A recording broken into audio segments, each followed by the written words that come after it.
Well, howdy, folks. It's me, the Skinny Ace, and we are doing some art today. Let's just hope that chat jail is going to work.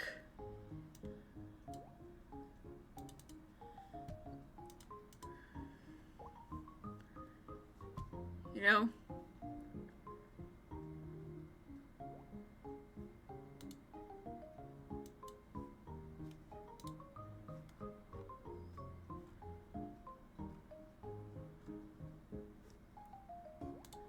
Actually, hold on.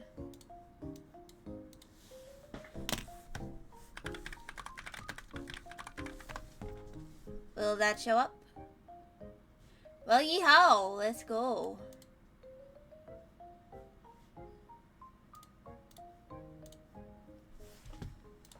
It works! Finally, it works! Howie!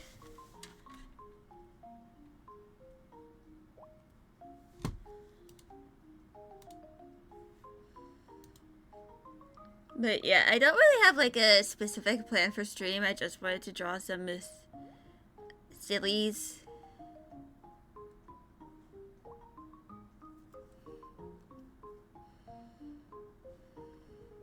You know?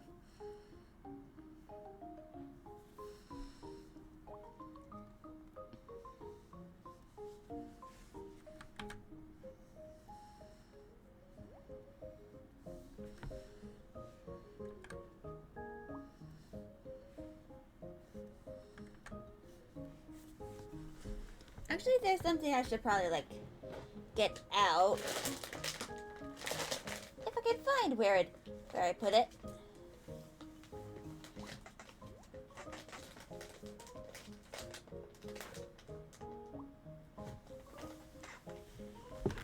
Hold on.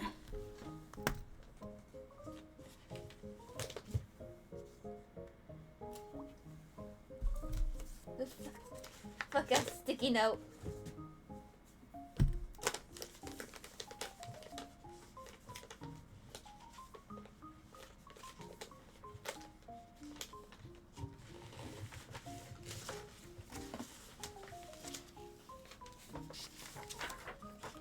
I have located it.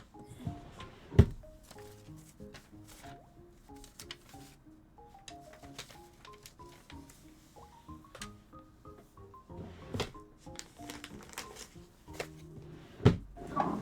gonna put that in that drawer.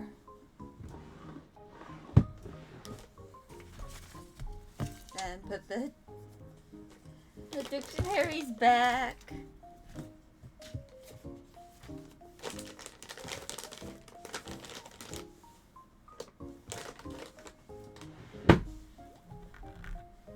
Yeah. And for anyone wondering, why do I have 2 dictionaries? I have more than 2. And these are like English to another language dictionaries. And those were from Latin to Oxford Greek. Specifically.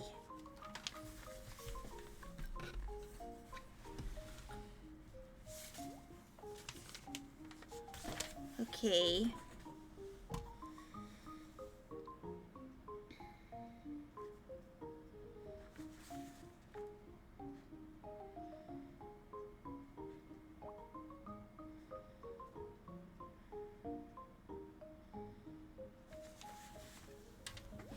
Hello, Shard! It's been a while!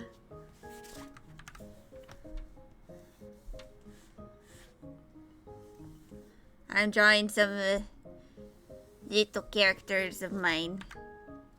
Yeah. Going pretty well. I'm streaming on my new setup. Though yesterday I did have some trouble with, playing Hades. I had to install a new driver here for my graphics card.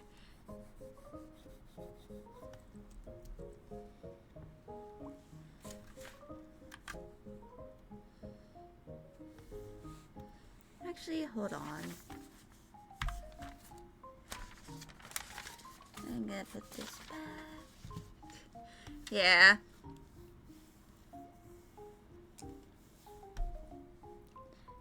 Yeah, the important thing is that I still haven't figured it out, but I'm probably going to do a test play of Hades before I, stream it again. See if I still have the issue while playing, and if I still have the issue, I'm probably just going to switch all the Hades to Skyrim.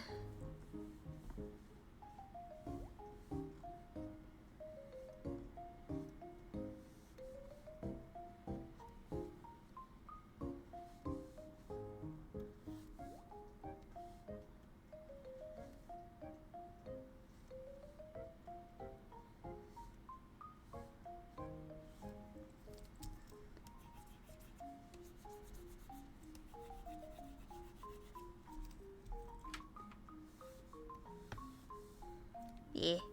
I have my silly little playlist of free background music. And it is time to draw some of the little sillies.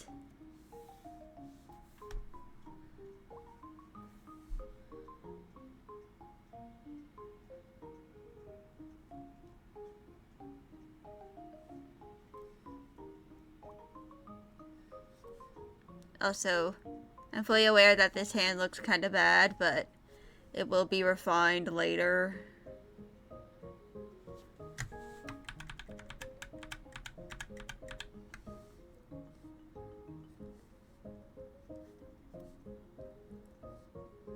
And for anyone wondering why am I doing this little cube thing, it's kind of like a thing about, planeness.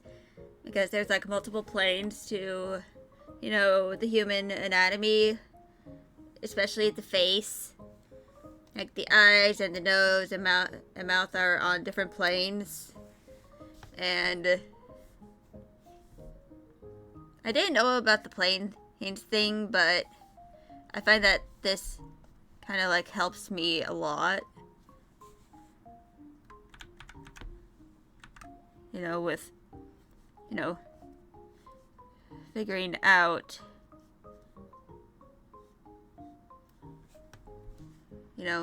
anatomy and like getting everything right.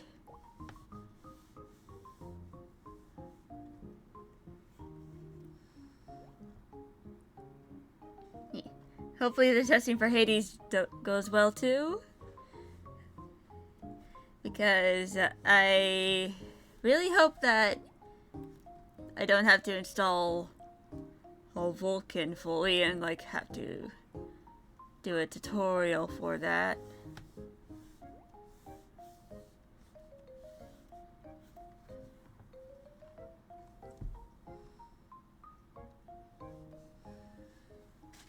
Okay.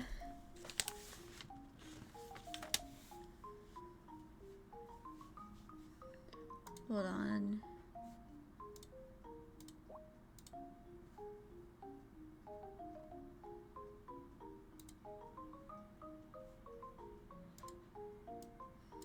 Gotta increase the icon size because my computer updated to Windows 11 against my own will.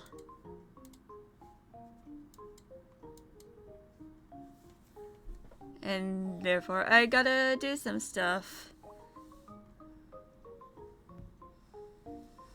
And this is a younger version of Dahlia. In this, she's like 15. So she looks a little different. Her eyes are a little bigger.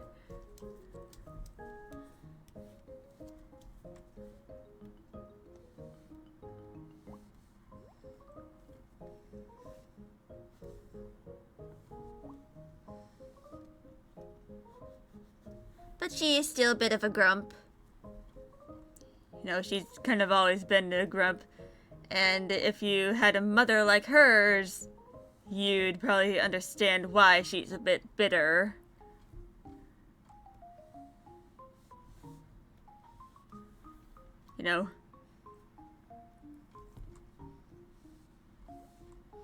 And that's why she is focused on being the best big sister figure to anyone she can. And in her workplace, like, if you're, like, somewhat young, because in the story she is 25, and in here, in this little doodle, she's 15. She's going to kind of, like, sort of adopt you as her little sibling.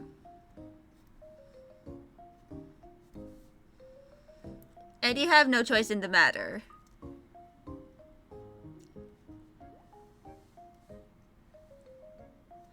She's going to be your work sister.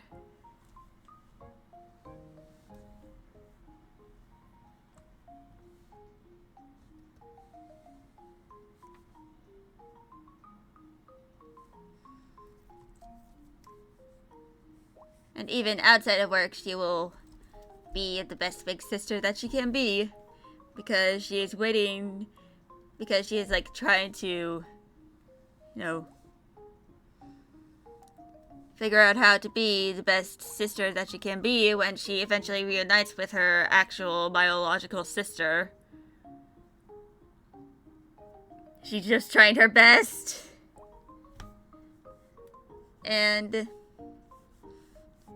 reason why she is waiting to reunite with her sister, that's because before the story, she helps her little sister run away from home to somewhere where she can, you know, be loved. Because their mom especially is, like, emotionally neglectful.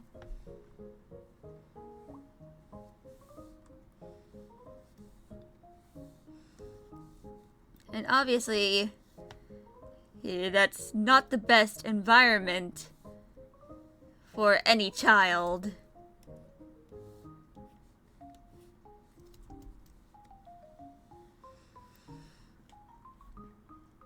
Yeah. And I kind of also based their mother off my grandma. Like, not only was very manipulative to my own father and my aunt, she also never bothered visiting.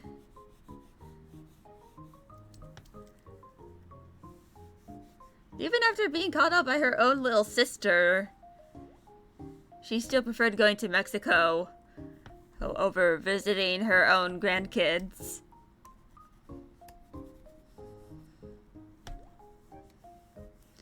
So yeah.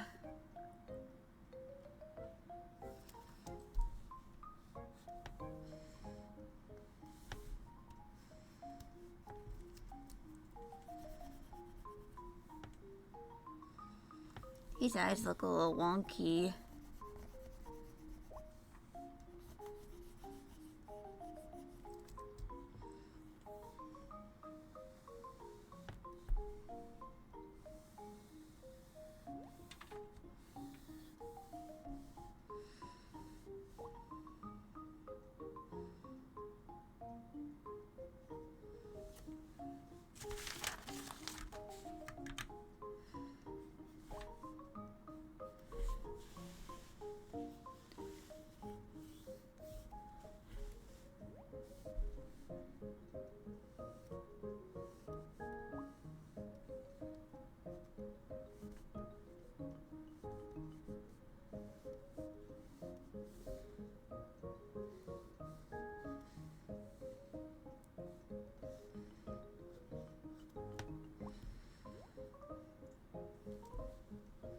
Yeah.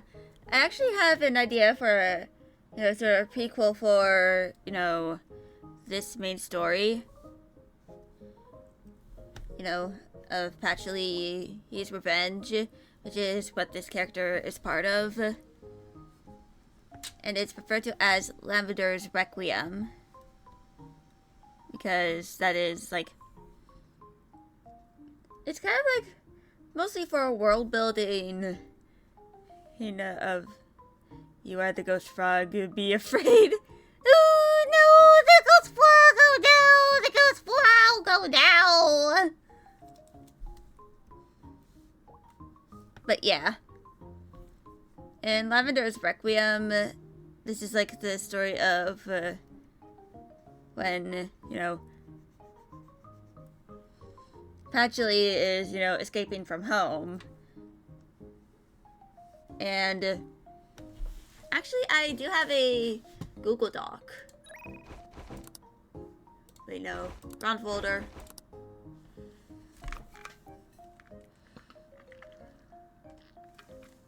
Oh, wait, you're not supposed to be here? What do you mean? Yeah, basically, the concept is there are a few parts. There's preparation, martyr, flee, and end. These, of course, will probably be changed. But preparation is basically like before you flee. Acquiring items and investigating around the house to figure out the escape route. And this is supposed to be an introduction to the mechanics in Patchouli's Revenge. AKA me trying to figure out how to make the mechanics work. Martyr is the shortest part. TLDR, you kill your stepfather. Which your mother refuses to do anything about. Of course, which only tells you this. Oh.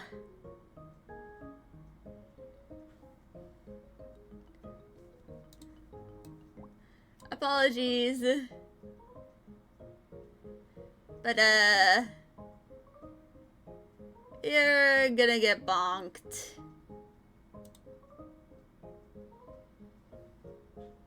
Sorry about that, kiddo.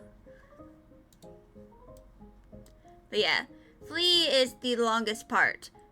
And the reason why is because your sister, Dahlia, but in the game she goes by a different name. She can only teleport to people certain distances because her powers are not as refined and as, the story of Patchouli's Revenge, because there's a 10-year gap between those stories. And because of this, there are transition and areas where you have to go in between each warp. And during this time, the two of them are found by members of a knight group. I forgot the name of them. I just refer to them as Lightborn Knights in the dock. But I believe, okay, it's the Lightborn Round Table. So I got the Lightborn part right, just it's Round Table and not Knights. And yes, they are a reference to King Arthur. And these members of the Lightborn Round Table are in each transitional area. And this is kind of a mechanic of, like, sanctuaries. Like, this is where the sisters can rest before they teleport to the next area. Right now I have 3 in total. And this is kind of like to world build their homeland. Some of the little scenes, because the plan is the farther away from home they get, the more colorful everything is. And it's no longer just sad beige mom. And end is when the two arrive at the church where Patchouli is taken in as a kid, like at 10 years old. And the clergy are actually expecting her because Dahlia here, or as she's referred to as in this game, Primrose, because that was her old name. And of course the two changed names afterwards, so they are like connected to their mom. Not anymore. Primrose actually came to that church because she knew that they would probably be willing to take in Patchouli, aka Lavender, her at the time. And because of this expected arrival, they take her in pretty readily, and she actually has the room prepared for her when the game happens. And after, and you are allowed to like explore a bit of the game, well, of the church, because something is in the church remained the same in Patchouli's Revenge. And this is probably around the time that Patchouli picks out her new name, because the church has a Patchouli field, which is representative of the god Gimle, which is also Patchouli's last name. There is a lore reason for why her last name is Gimle. And then the final scene is, you know, the 10-year time skip. Like, it happens, like, just before the prologue. You know?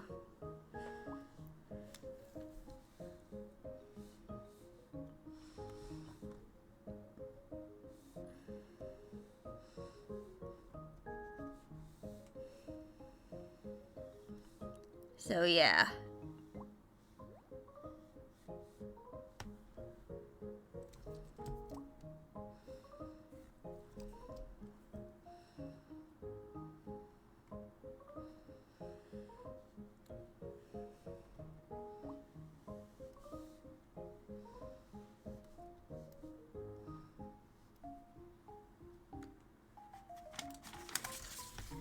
Okay.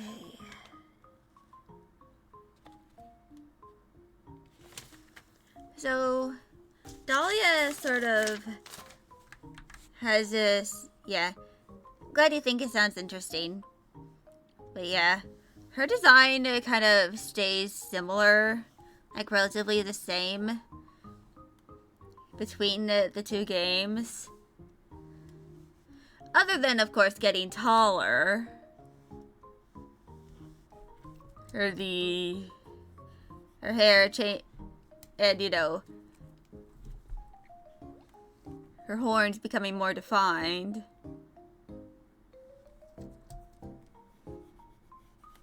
She now has her hair up in a ponytail.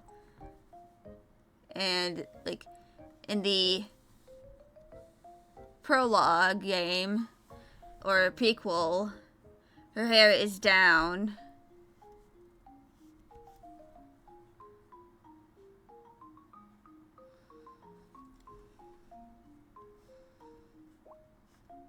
That and, you know, both of them are wearing a lot of beige to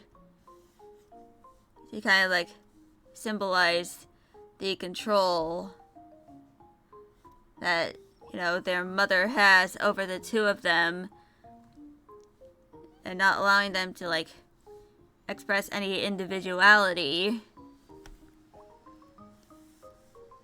until, you know, they are able to free themselves from their mother's grasp.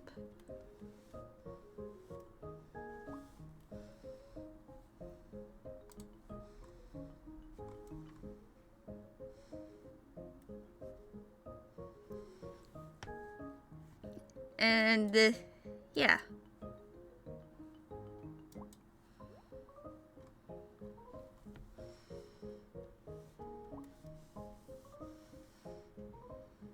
That is kind of their concept.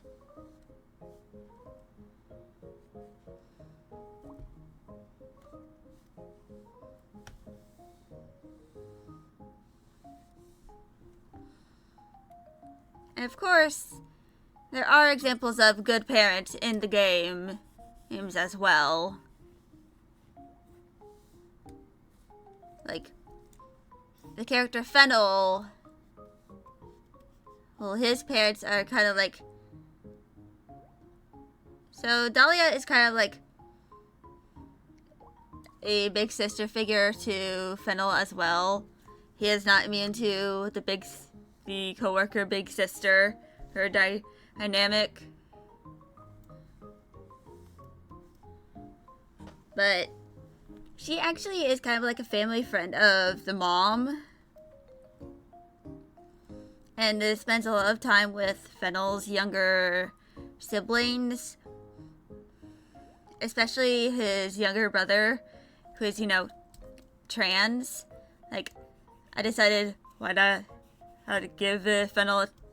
Originally, he was just going to have sisters, but then I was just like, why not give him a trans little bro? Oh, that would be way more interesting.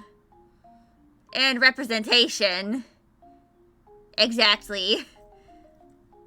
Gotta represent the trans folks at least, like, once. Rah! Trans rep mentioned! But, yeah. His little brother does not have an actual design yet, but he does have a name.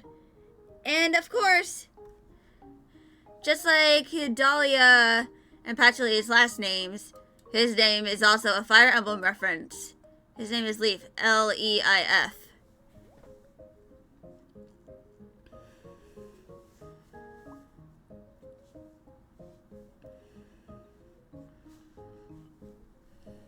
But yeah.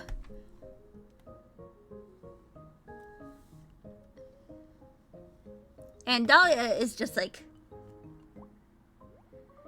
incredibly supportive of Leif. And she's just like, if you misgender her, my friend's little bro, I'm going to throttle you. And she kind of carries that energy for, like, everyone. Including her, in-laws. Because she is canonically married. Albeit just for tax reasons. Is at first. Because she was kind of, like, living with her roommate for a while. And eventually they decided, hey, why not get married? We kind of get along a lot.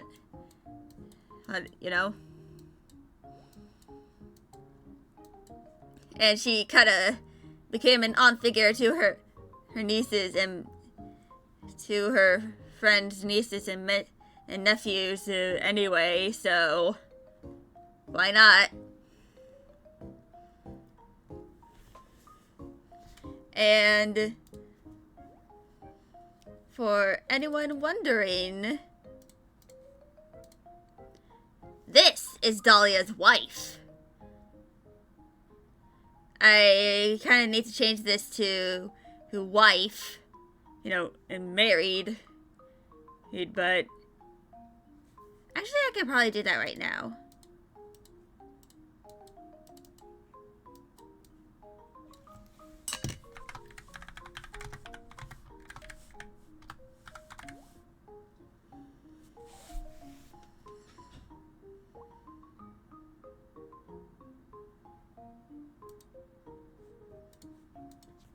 But yeah. This is Dahlia's wife. Her name is Lily. And she's one of the first people in the agency that Patchouly meets. Because Dahlia appears in Lily's named chapter. And that's kind of how you learn that Dahlia is her wife.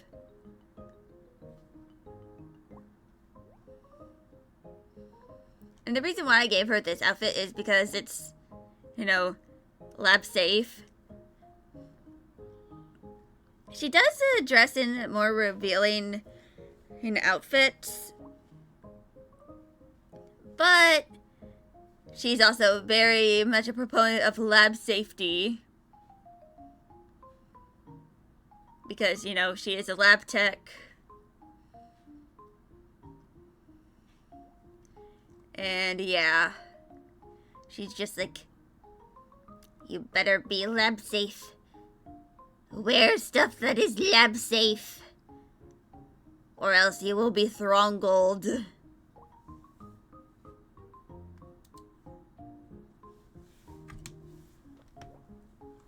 But yeah. She's kind of like a very big proponent of lab safety procedures.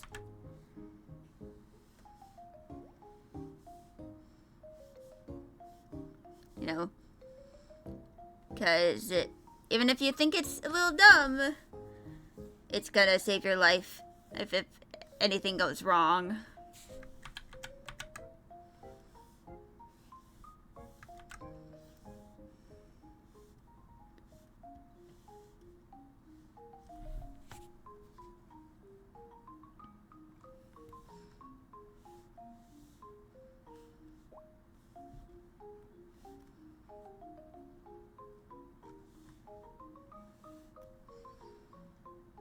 But yeah. So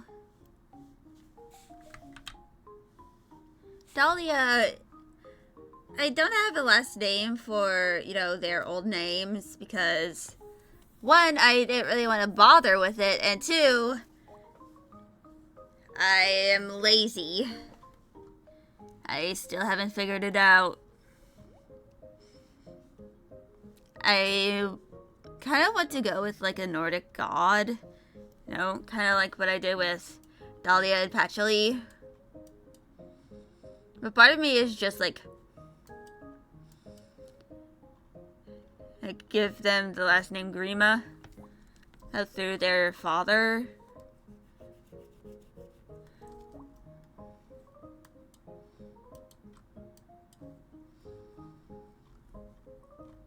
And give them another last name through their mom.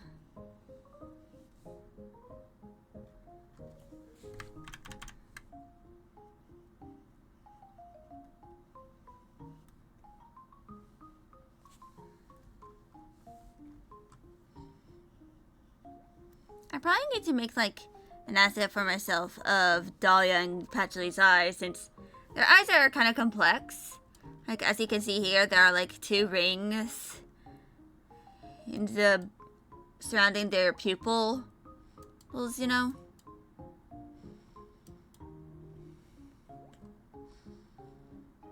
Kind of like something that, ties them together.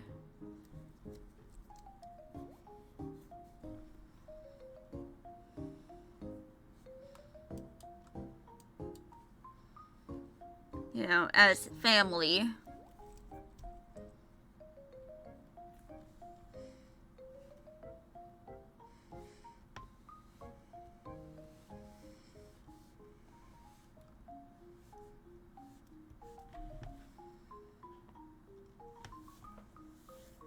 Yeah, that's more anatomically correct.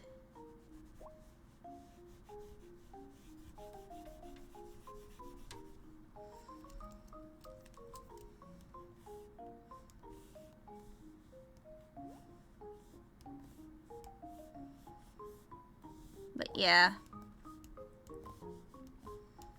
Of course, I am probably going to, like, at the very least, make Lavender's Requiem on RPG Maker.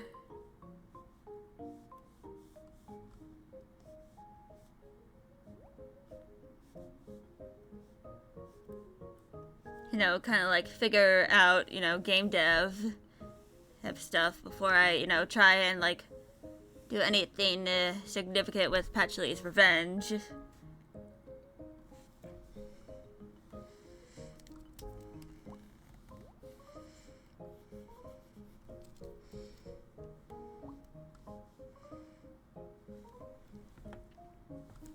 Because I'm pretty sure that my first ever game is going to suck ass.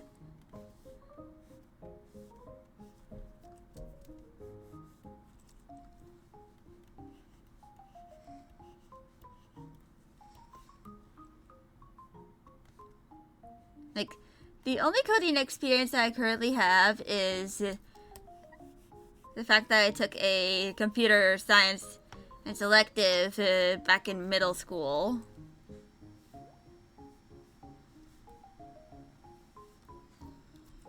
And that was like... It was 7 years ago when I took that class. Like, almost 8, actually. Since, you know, that was the year I turned 13, I believe.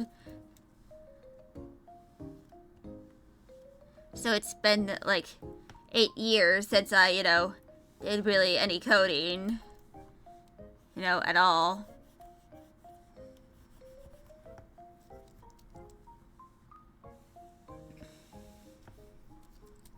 So, yeah.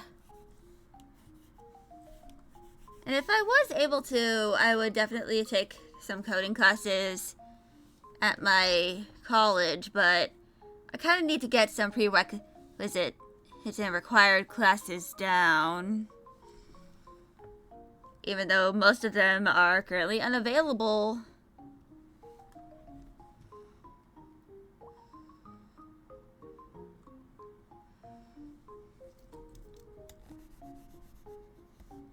Which is kind of like sucky for me. But I plan on transferring into sometime next year anyway. So it's not like too much of a big deal.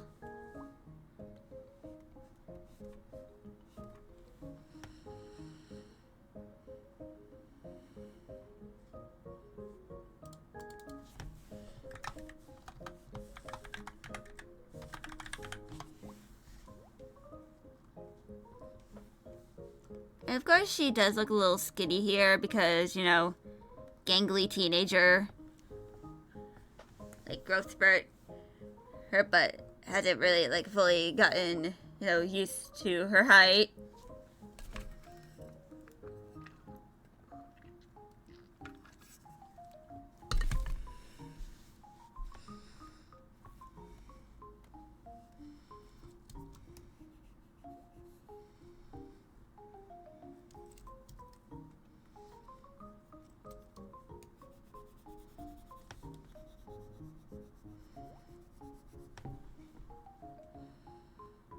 But yeah.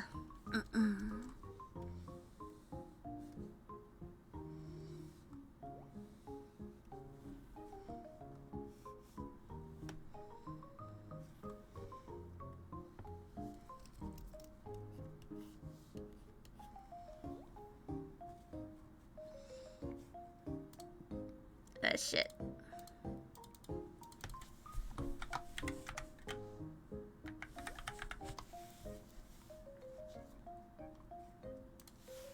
So I'm gonna move her over here. And for anyone wondering what this is, why I named Dahlia Primrose here, that's because in this game, this is prior to them changing their names. So they go by their old names, which are a little more common flower names. You know, Primrose and Lavender.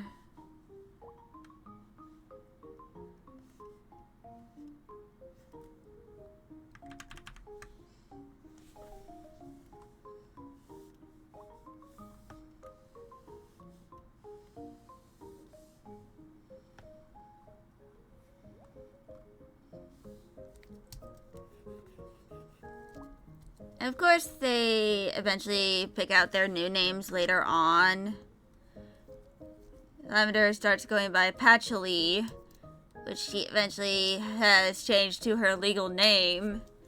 And of course, her last name is Gimlet because, like, according to, like, old stories of when that god was alive, have any orphans that she took in, you know, as the goddess of bonds, you know, including family bonds, she gave them the blessing of using her name as their family name.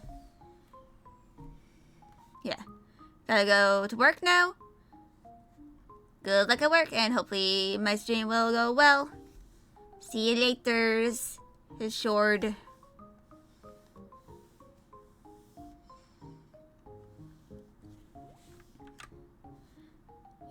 Bye bye.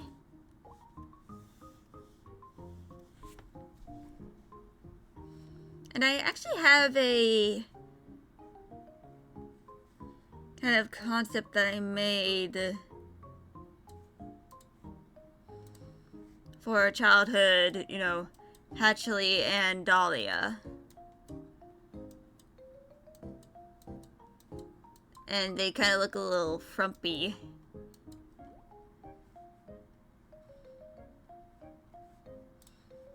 They look kind of frumpy because, the clothes they did not pick out themselves. The only thing that is accurate to them for the clothes that they currently have is, in this flashback, story, is the size.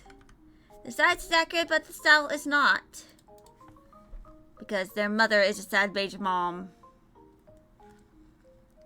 And of course, I am going to ridicule all sad beige moms. Let your children have color.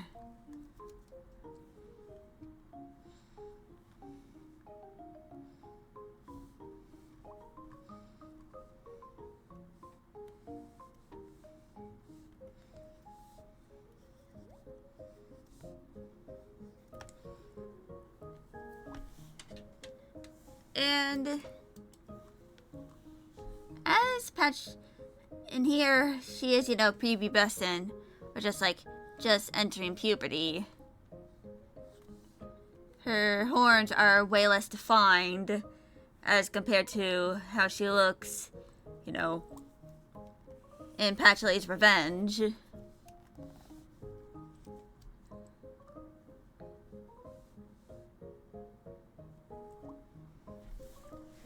Also, I have some... Okay, it was under something else. Let me move this back. And kind of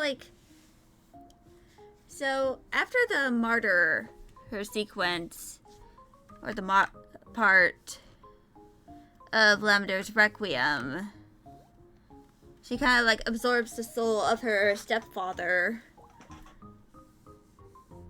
Because, she does not want him to harm anyone else again. And he did to her.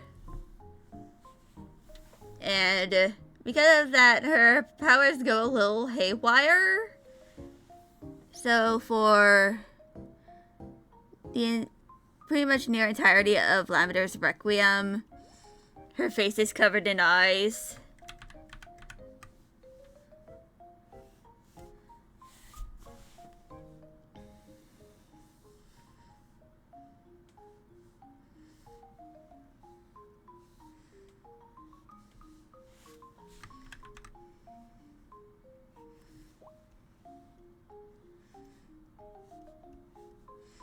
And it's very much kind of goes into trypophobia categories.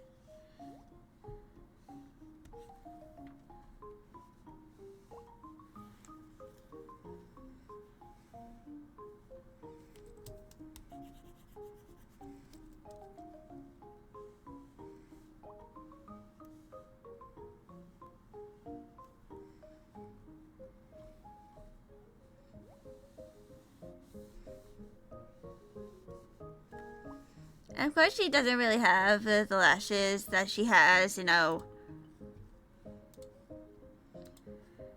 compared to, her, current age in Patchouli's Revenge as, 20 years old. 10-year-old Patchouli is, way more terrified of just everything.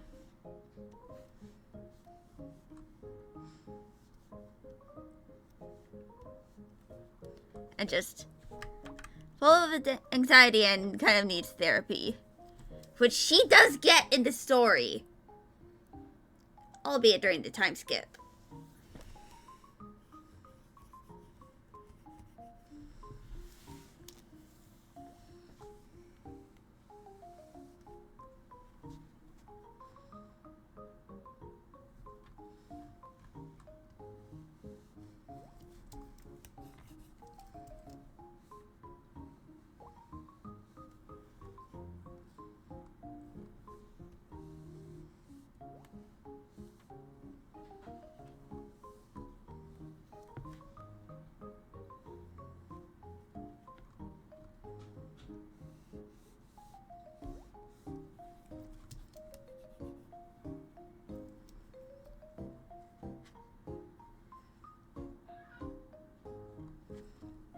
And of course, you know, in Lavender's Requiem, eventually they no longer wear their frumpy little clothing that was picked out by their mother against their own wills.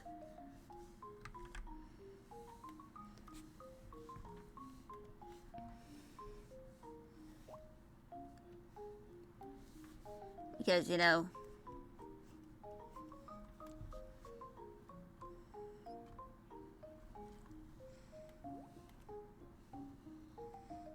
I like symbolizing, you know, at least for Lavender here, you know, independence from her mother.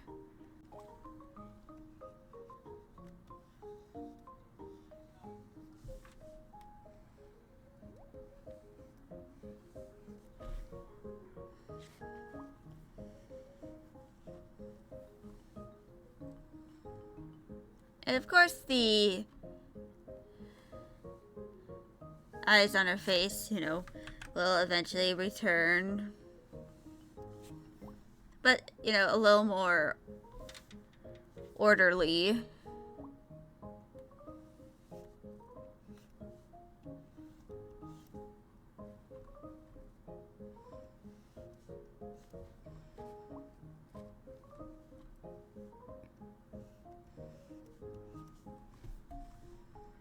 Because right now they're kind of just everywhere.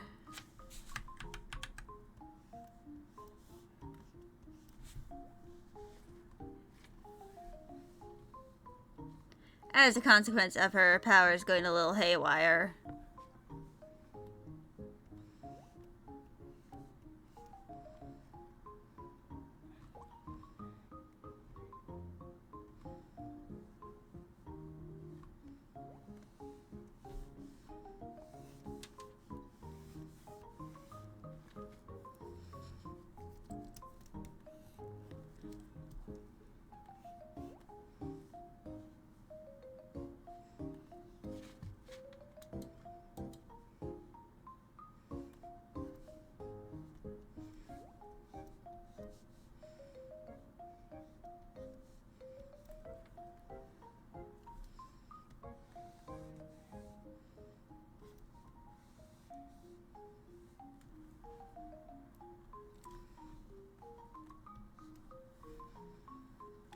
So yeah, her powers kind of like go a little haywire during the story.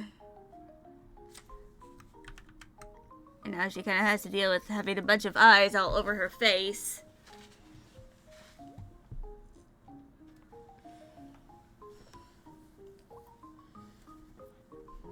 Hello, Juicy. Can only be here for a bit because you gotta get back to work. Wanted to stop in and say hi. Hello, Juicy. How ooh. That scared me.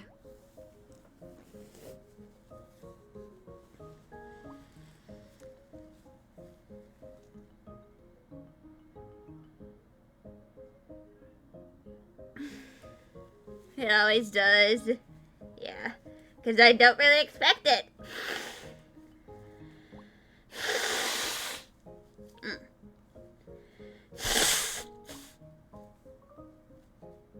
Also, I was up at like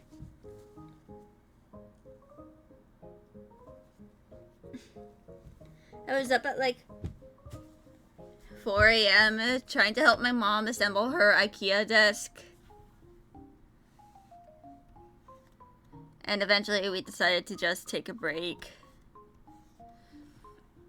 You redesigned Scorpio last night before bed and you're sleepy but happy. Well, at least you're happy.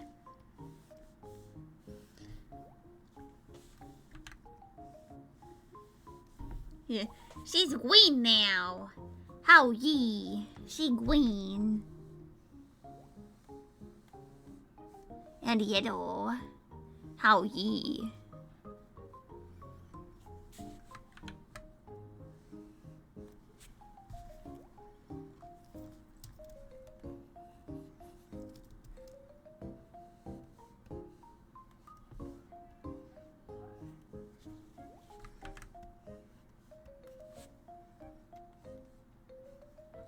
You're gonna redesign all 4 of them because you can't just redesign one? Yeah.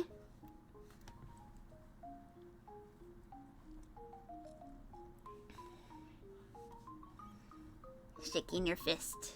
Yeah.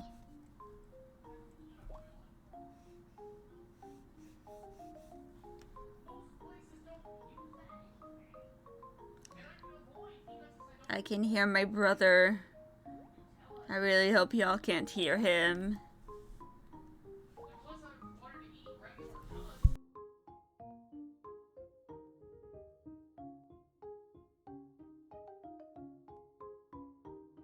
Okay, I think he's in his room now. Curse you, OCD. You heard him a little bit. Oh, God.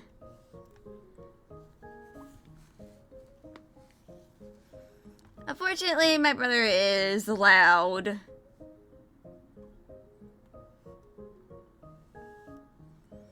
You didn't hear what he was saying, but you could hear him.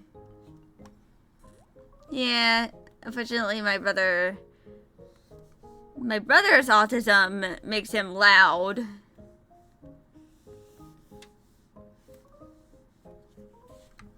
Why did I make her hips so wide? She's not even in puberty yet in this part of the story.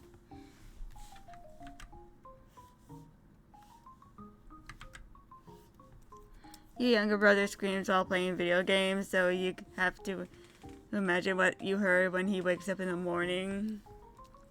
Oh, I can imagine, because my brother has also woken me up when he was playing video games with his friends on Discord. Well, at least he's going to be away, for college this semester.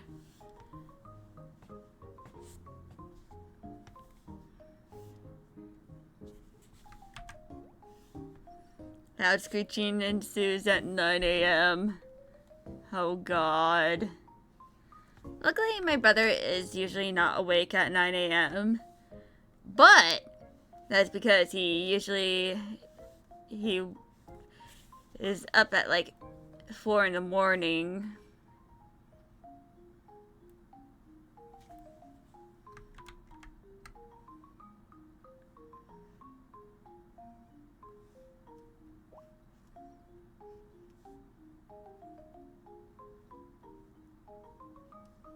You only get a couple hours of quiet during 5 to 6 a.m., sometimes 7 if you're lucky. Oof. I can feel that. I understand that feeling.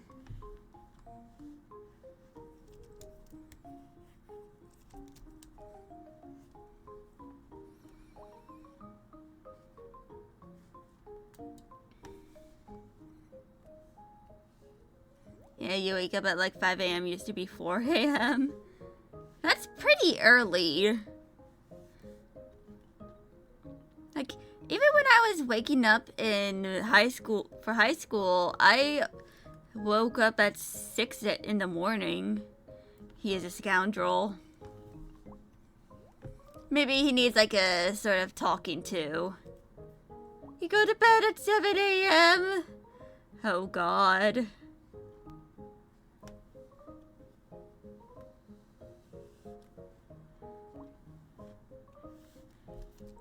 Oh, 7 p.m.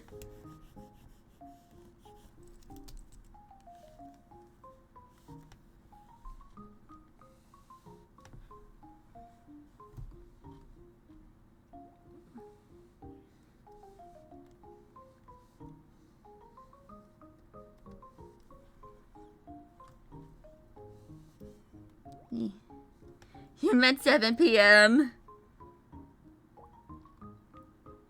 That's a pretty early time to sleep, not gonna lie. Oh, yeah, your grandma.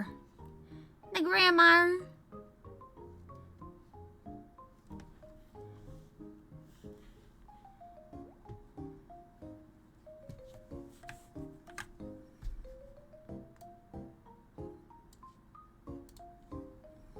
But yeah, look at her. She is full of anxiety and trauma that she will eventually, get through with therapy. Keyboard smashes while at work. Your parents go to bed at 6 p.m. That's early as hell! Like, that's around the time my family eats dinner. How the hell do people go to bed that early?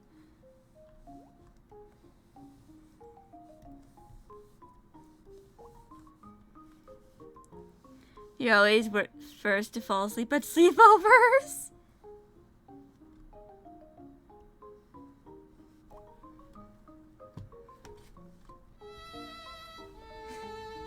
Yeah.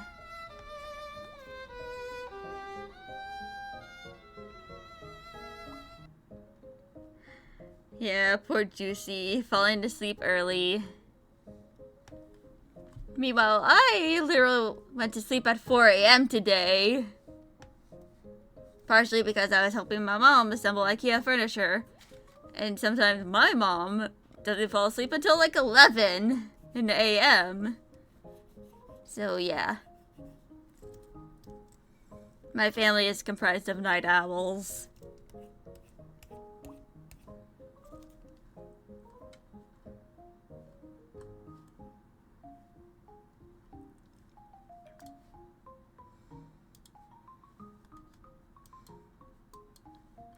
Younger you was not going to stay up with her friends.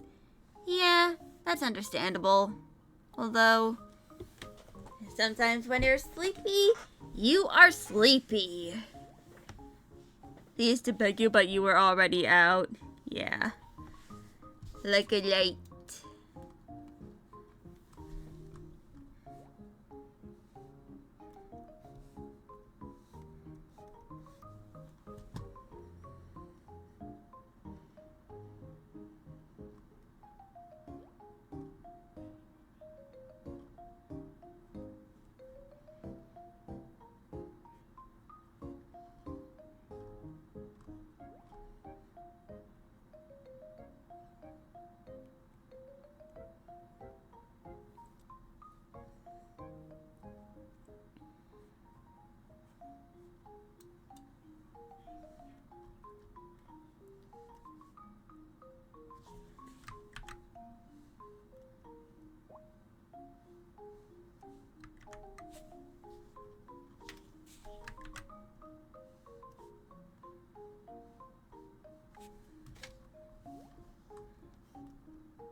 Yeah.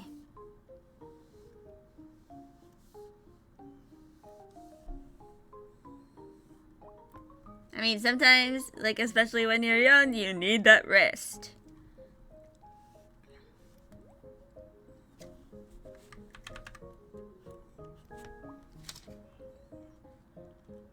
Very rarely you are able to actually fall asleep at 7 p.m.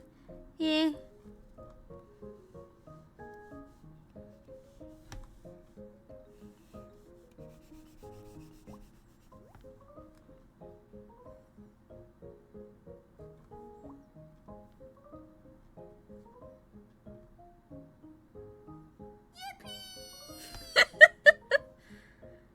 But now you have, like, insomnia to some extent, or you go to bed at 8 to 10 p.m. and wake up at 5 a.m., so no sleep for you, I guess. Oof.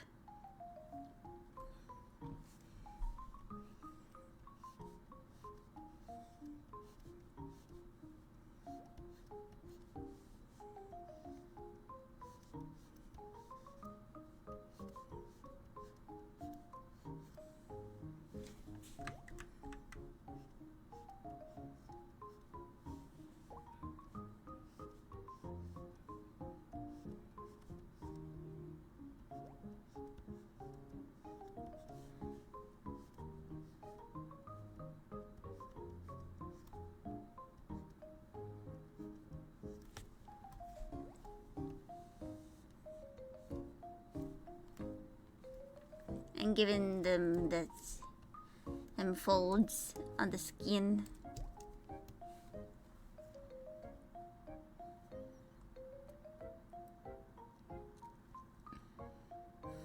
So your parents don't know you're part of the LGBTQ community, but you think they've always knew. You'd be surprised. Sometimes they know all along, sometimes they're just oblivious to the signs that you think is obvious, but to them it's not.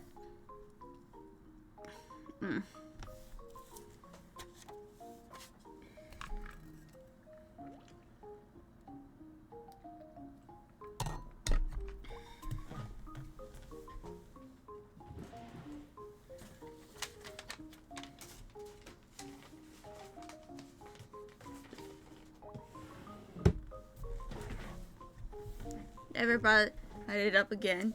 You tried to come up and as non-binary when you were 16 and they straight up told me, no, you're not? What the hell? Yikes.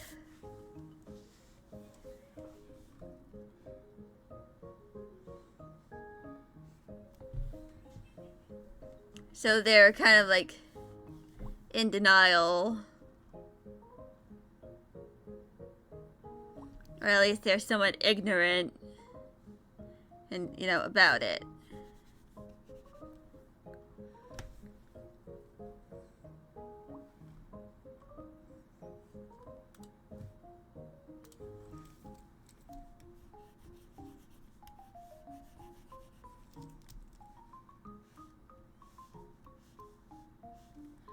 Your mom asked you when you were younger if you were a quote-unquote girl kisser. You didn't respond and she made a gross face at you? Yikes.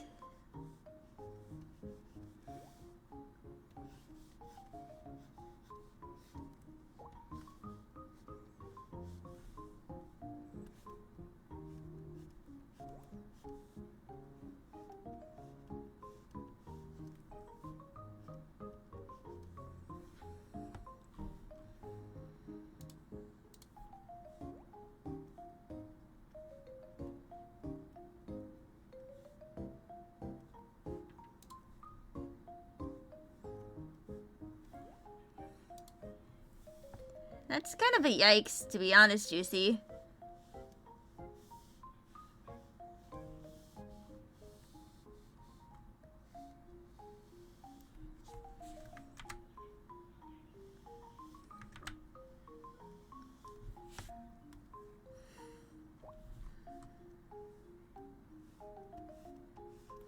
You think at some point when you were younger, she told you that to tell her now if you were gay and you don't tell her when she's older and happy, and something along the lines of ruin her life? If you told her then, you think she's gotten it over it now, though? She better have! Because if not, there's probably gonna be some problems.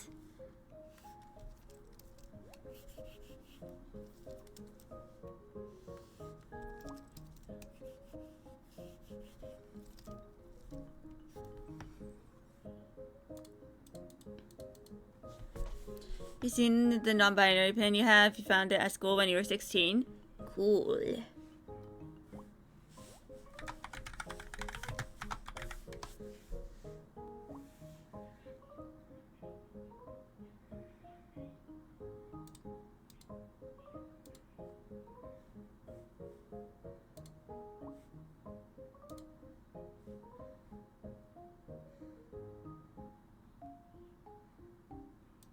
Generally surprised you didn't know what it meant? Yeah. You'd be surprised at what some people don't know.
you went to a cute little shop in your city and they gave you a cute little rainbow ribbon to close the bag up.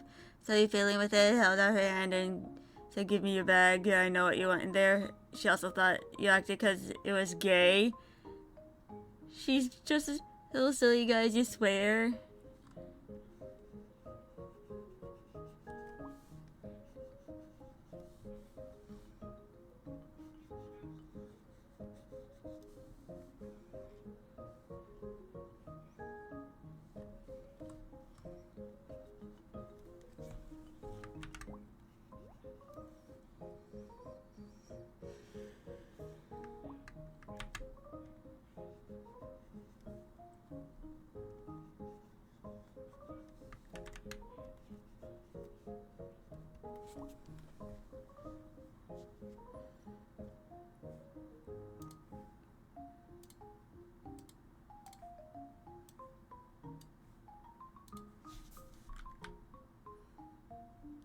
I'm going to move this. Do you think they all know? Maybe. They know you're fruity. Perhaps.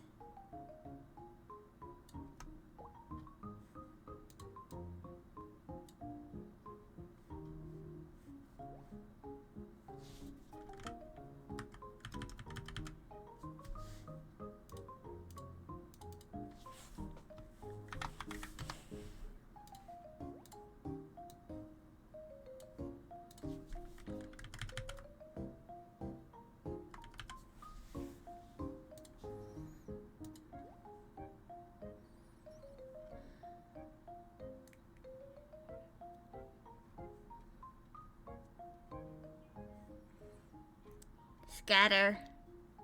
Oh no. They're gonna figure it out.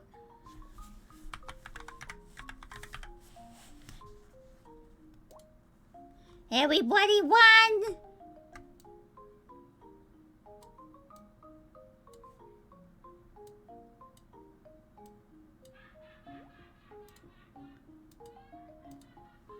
Hold on.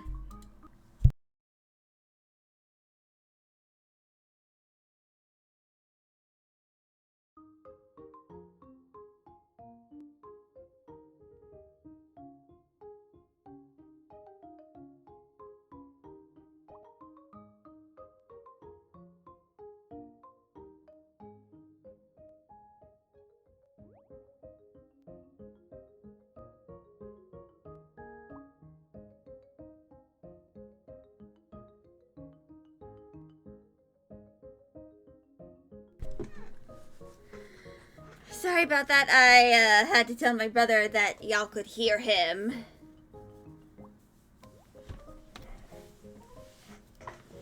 Yeah. He tried to come out as bad to your grandpa and he told you, "No, you're not. You don't understand." Yikes.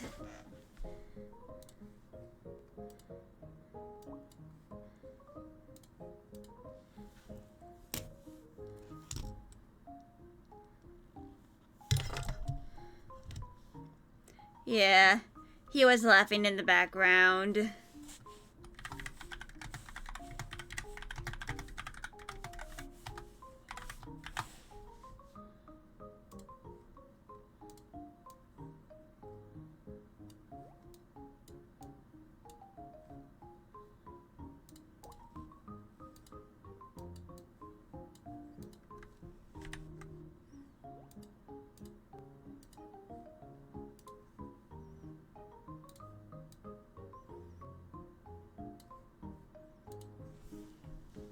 Yeah, he was laughing. Definitely need to install some sound insulation in his room.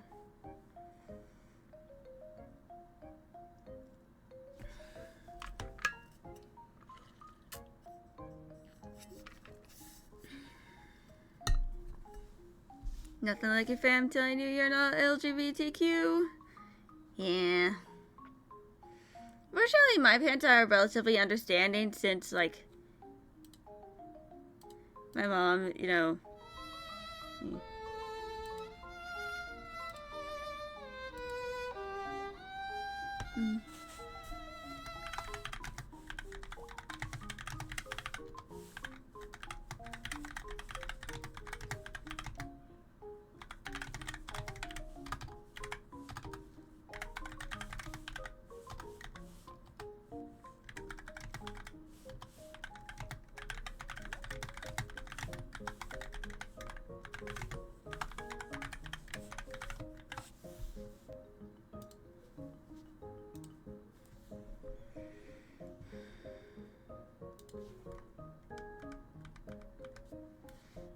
Yeah. Sometimes it kind of sucks when your family is like trying to gatekeep your identity.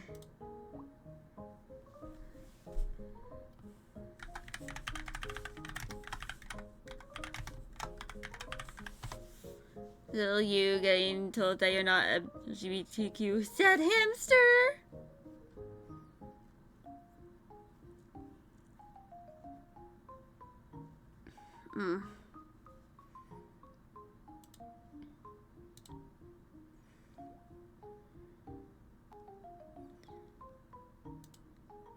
Also, I have a new character. She's kind of like the consequences of me getting a hyperfixation on, you know, Just Dance. You think the only family member of mine that truly knows 100% you're gay and age gender is your grandma and on your bio dad's side? Yeah.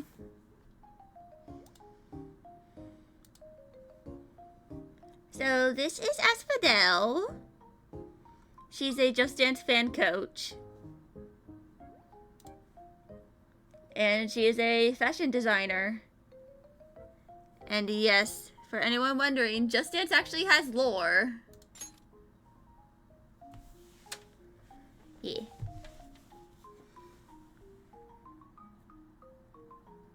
Also, I have like less than a week to pay my student tuition.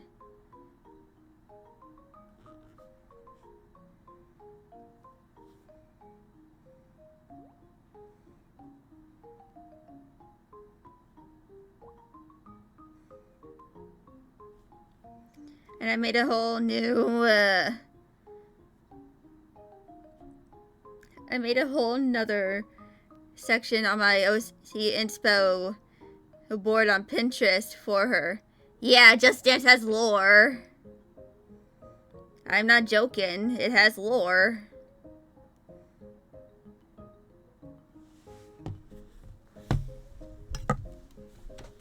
Like, and it has for several years now.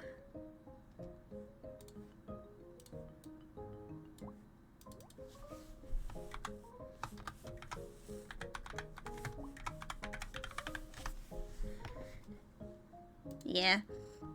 Fun fact, I actually used to play Just Dance when I was younger.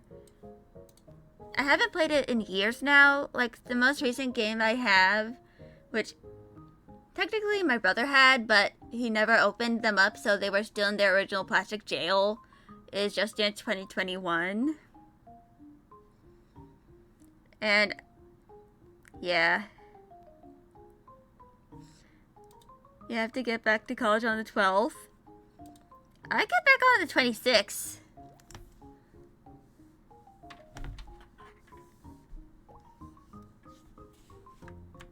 The lazy ass does not want to go back. Yeah.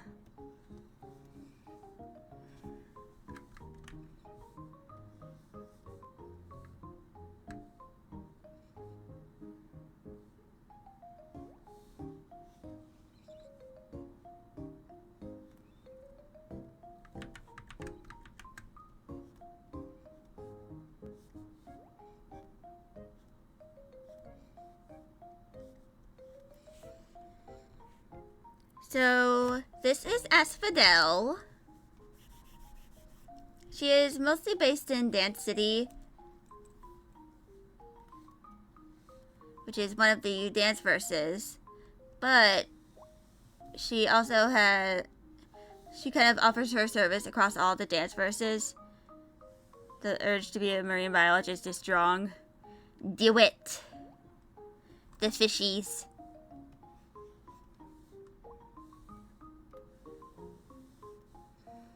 Do it for the fish.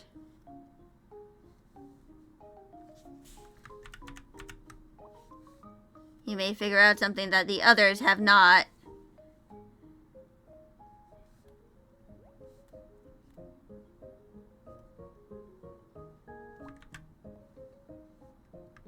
You literally have a phobia of the sea and deep bodies of water? Oh god. Guess you need to go to therapy about that.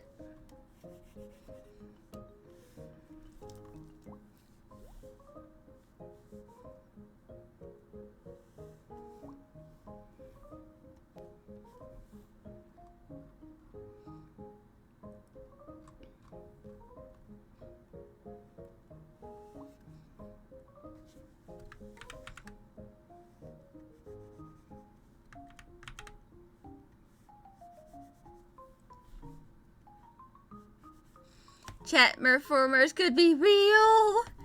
Yeah. Actually, there's actually, like, a possibility that what, you know, sailors thought were mermaids were actually a actual sea animal, because some of them have, like, actual visible thighs.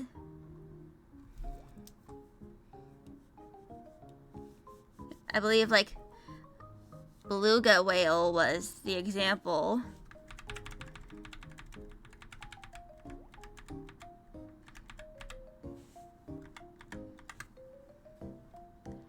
So yeah.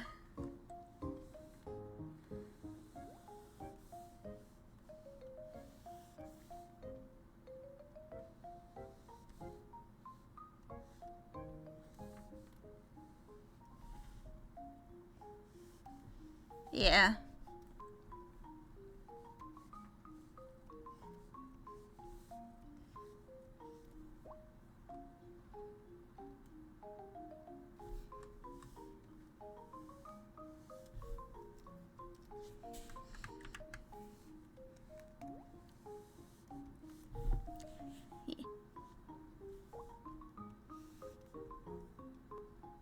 So the lore of Asphodel is that she's basically dives into the ocean looking for her.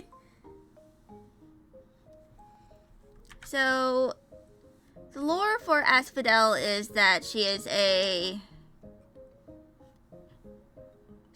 fashion designer and tailor, and kind of like offers her services, you know, all across the dance verses. And she has, like, doors, you know, that, you know, open up to other dance verses for some of her patrons outside of Dance City, so that they can freely come in without, like, having to, like, use a longer means of travel. You know? You saw your DM the other day and was very concerned for my sanity. Well, that's kind of the consequences of making a smash and pass for Transformers. You lose your sanity a little bit. But yeah. So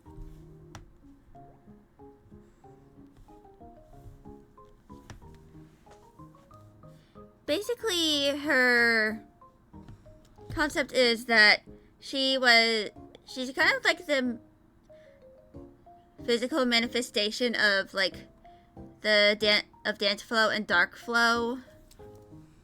Like, she kind of, like, is able to use both, or she was created with both, kind of like as a means to balance them. But as a consequence, she has some abilities. Which Mirage am I talking about? IDW version. You know, IDW 2005. No, not ROTB. The IDW one, you know, where he is a bartender, or in More Than Meets the Eye.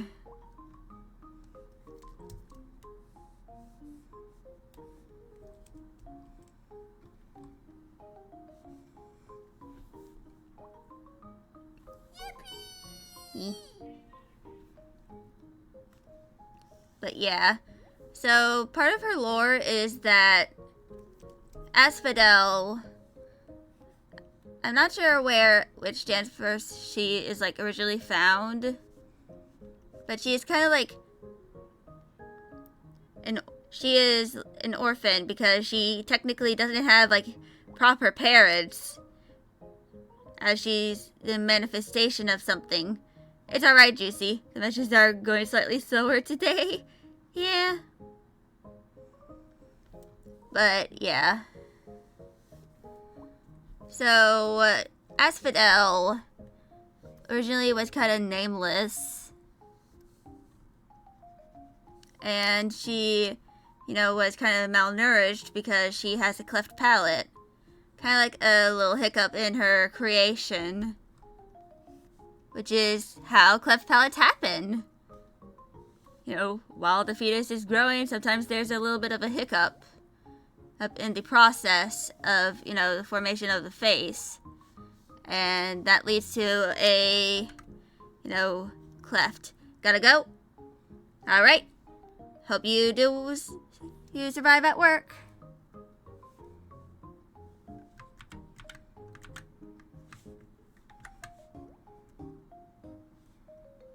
But yeah. So to kind of explain Asphodel, she was kind of like found by the Traveler and Sihanover one day, you know, when she was an orphan in one of the dance verses. And because of her cleft palate, she was kind of like malnourished as a child because cleft palates lead to a struggle in getting proper nutrition. Yeah. Well, at least we can always talk later on Tumblr DMs.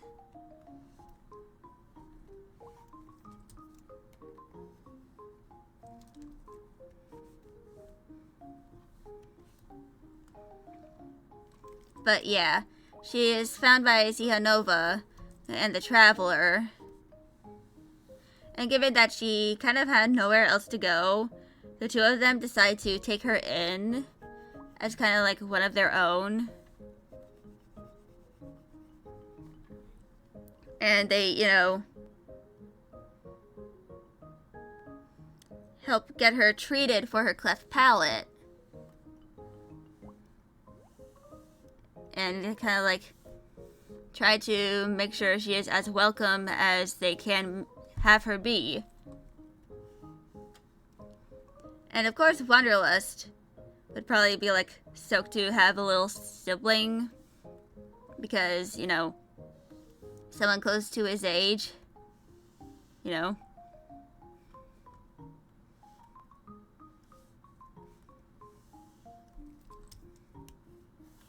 That he's able to bond with.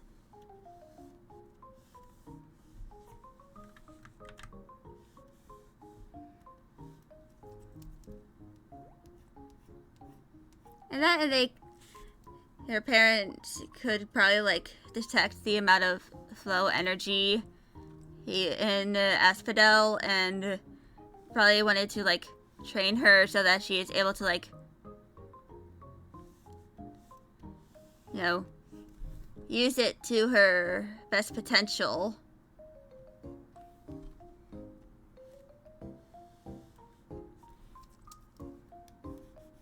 And eventually she learns how to open portals, you know, to the other dance verses. And kind of like travels a bit with, you know, the supervision of the Traveler and Sihanover so that she can like experience the world and what the dance verse has to offer.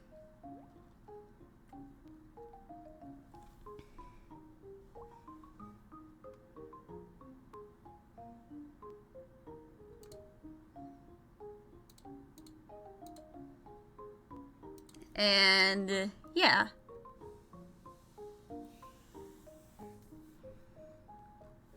She does, however, have some other, you know, physiological quirks, as you can probably call them. Like, for example, she has a clawed hand, which is her left hand, aka the hand that the coaches have a different colored glove or something to kind of show as like, I'm not sure. Words. But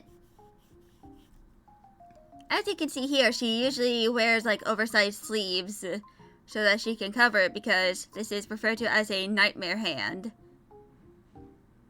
you know, the claw.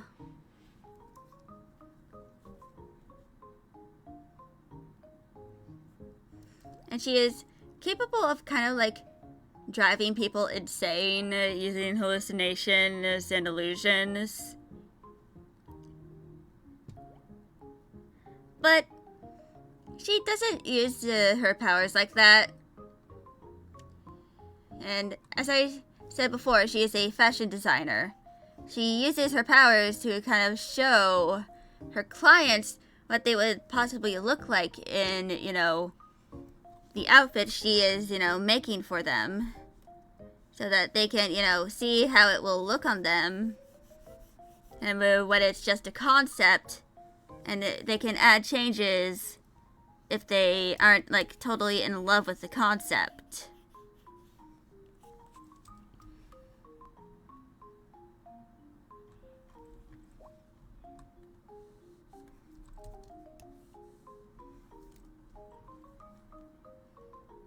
That's kind of like what she mostly uses her powers for.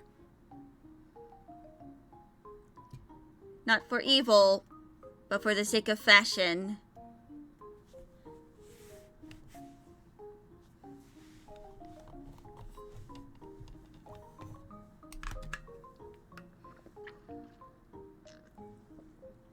And of course, her studio is kind of also her, you know, home. Like, the first floor, or ground floor, as I could probably say, is kind of her studio. Like, there are mannequins and dress forms of, you know, that are references to some of the other coaches. Who are, like, people who commissioned her in the past.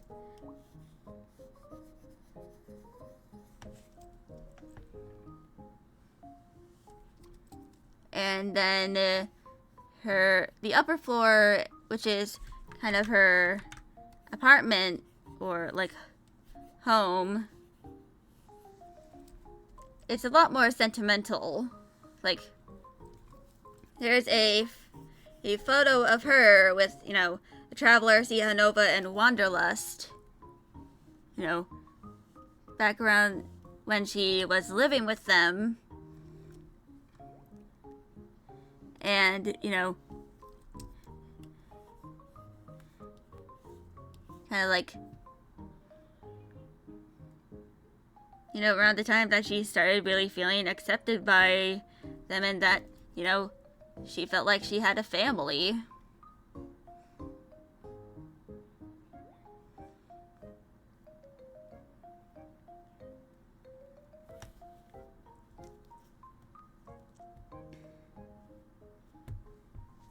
But yeah, that's kind of like the gist of her lore.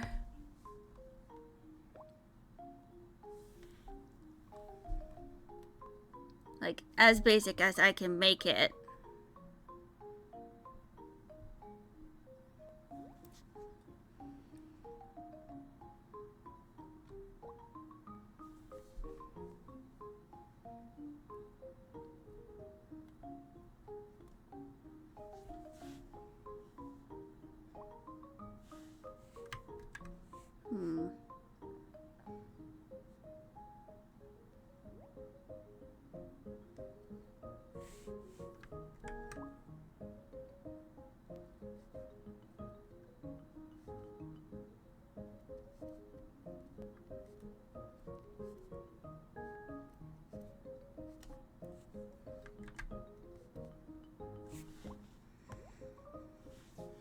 Okay.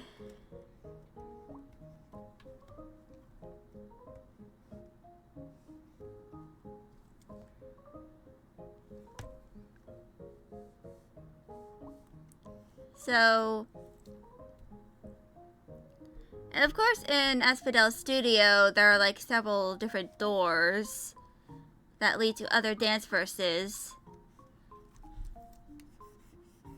You know, so that he can, you know, people from those dance verses can easily go to her studio and, receive her services.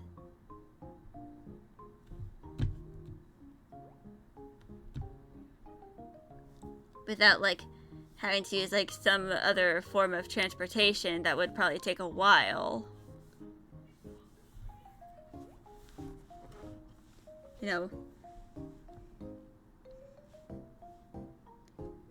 It's kind of like a more permanent portal.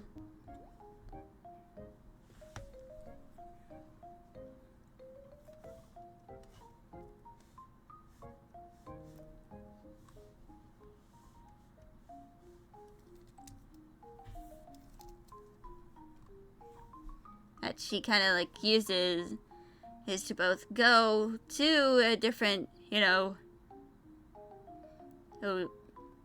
the different dance verses sometimes, but it's mostly for, her clients.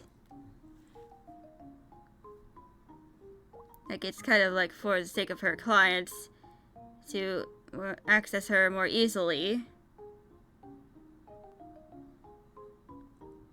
And of course she is kind of based in Dance City. But of course nobody truly knows, where exactly she kind of lives.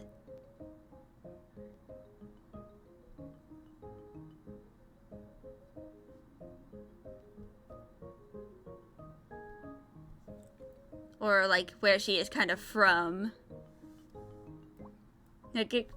It's kind of well debated among some of her clients or those who know her or know about her, about where she is from.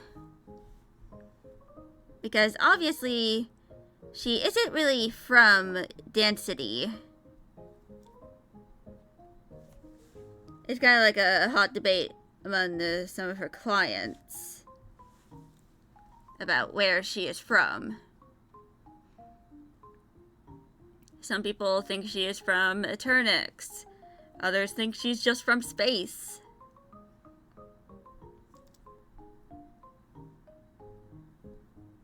Given her connection to, Wanderlust.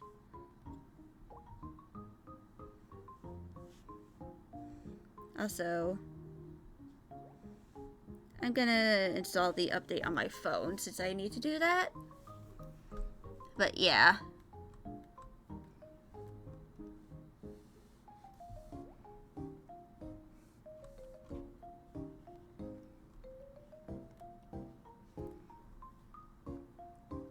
So, one of the things that Asphodel is well known for is, making outfits that have, a lot of detail and embroidery on it. And of course, originally she kind of did it all by hand, which kind of drove her a little mad. But after some time, she ordered an embroidery machine, which has made her life significantly easier.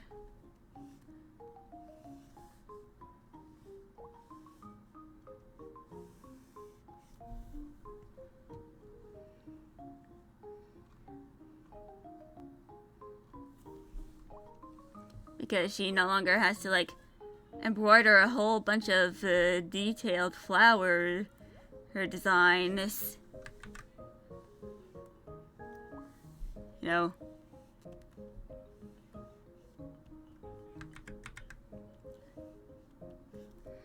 And that kind of did drive her a little crazy.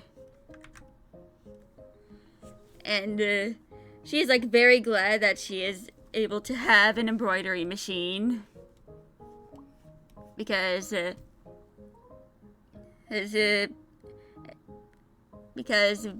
due to the fact that she has a machine that is able to do the embroidery for her faster and more precisely without much mistakes, she can lower her prices and be able to focus on other parts of, the clothes she makes.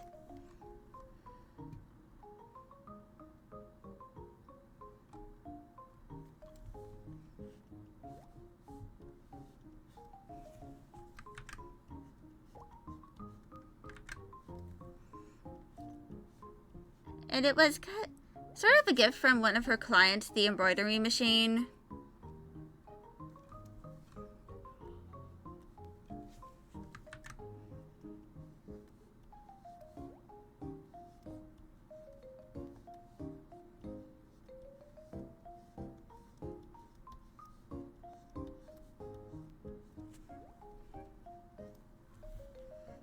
So, yeah.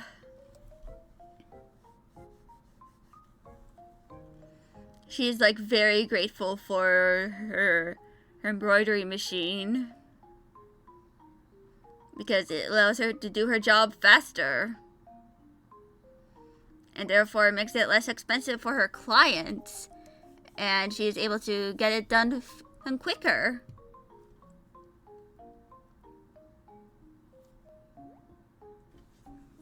Of course she does, sometimes she does have to sew some things on.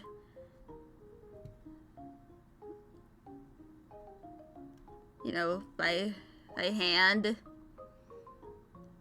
But it is way easier for her now that she has, a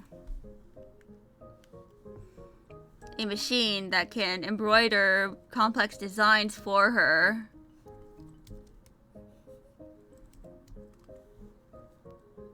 It's something she greatly appreciates about her job.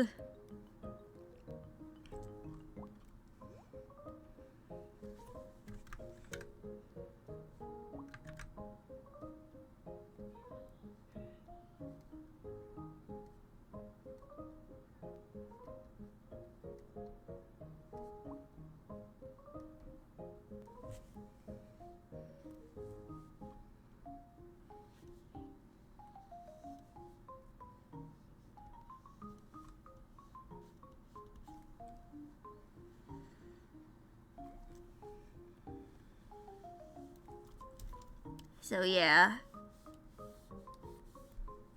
That is Asphodel. Her career and stuff.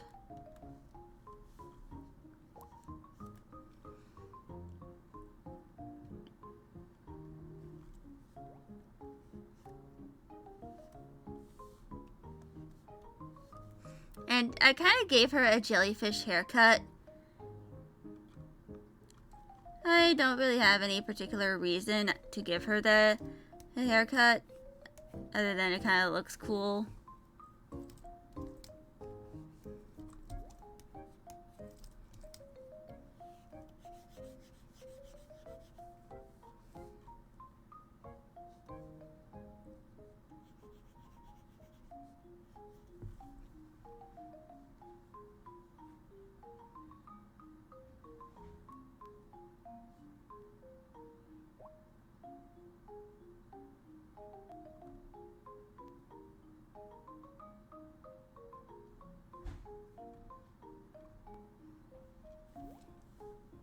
But yeah.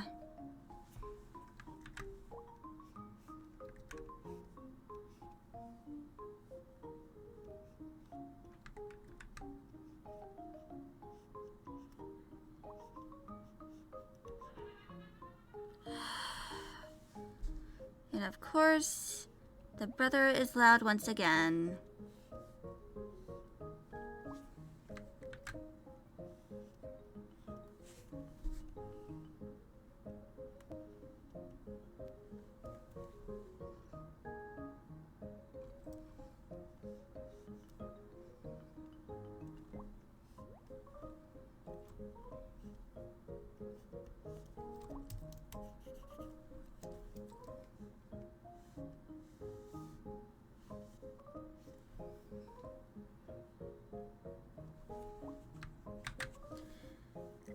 So I think I'm going to do an intermission now. I've been going for like nearly 2 hours, so I probably need to take a brain break. So I'll be right back.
I'm back, chat. I put away like most of the laundry that is on my bed, and I need to put my sheets in the washer. But I'll probably like do that later. But for now, I'm going to switch to something different.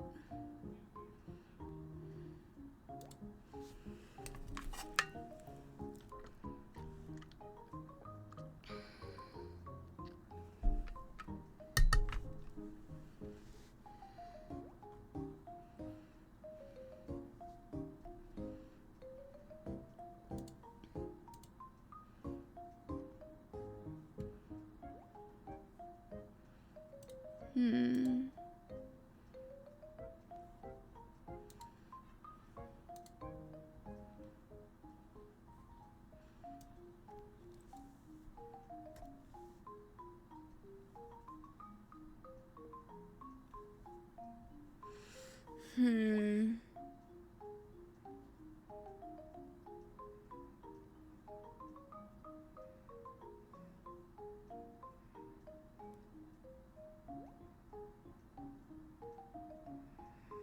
What should I do?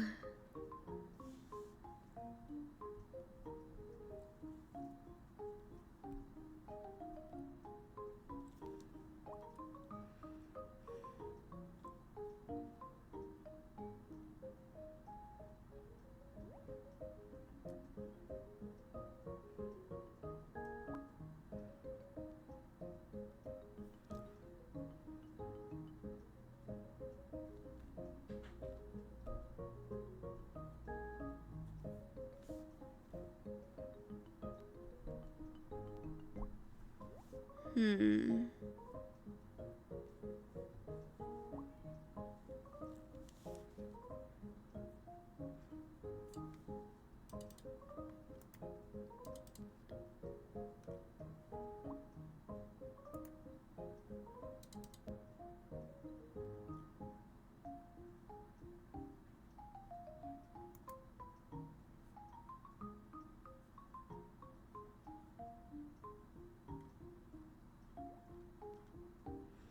Hmm.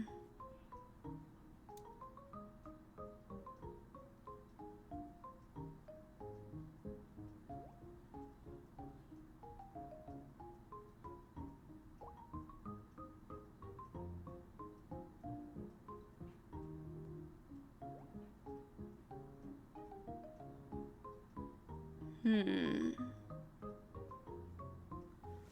What to do? What to do?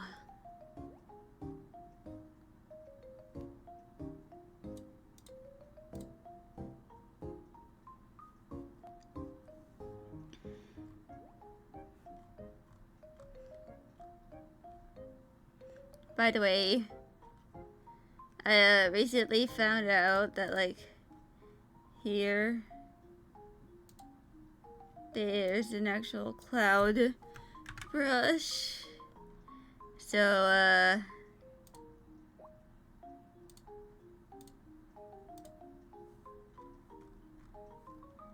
guess kind of fucked that up.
Okay.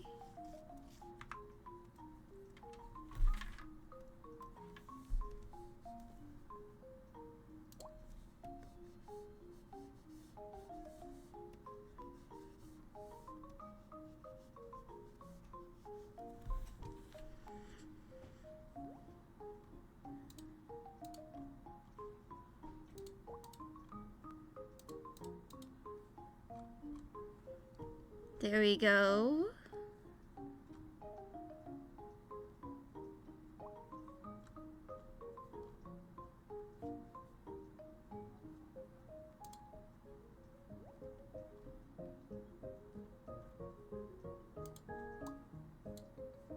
Oh.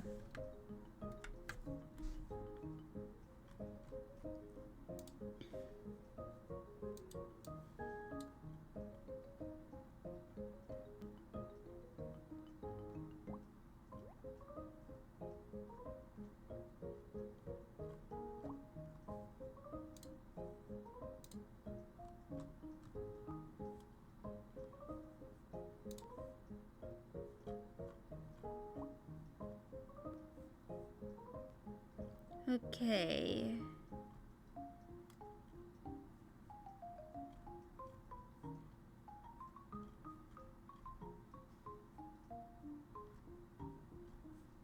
So...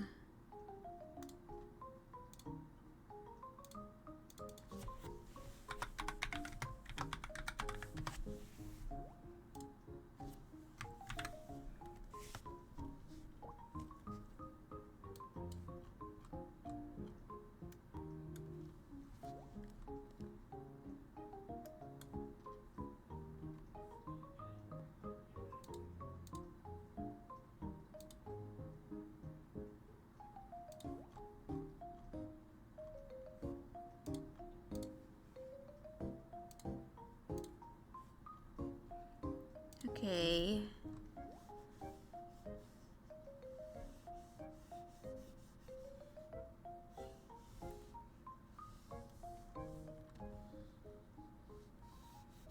So...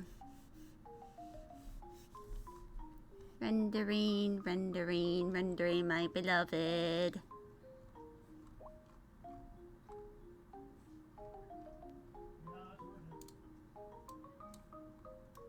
Oh God.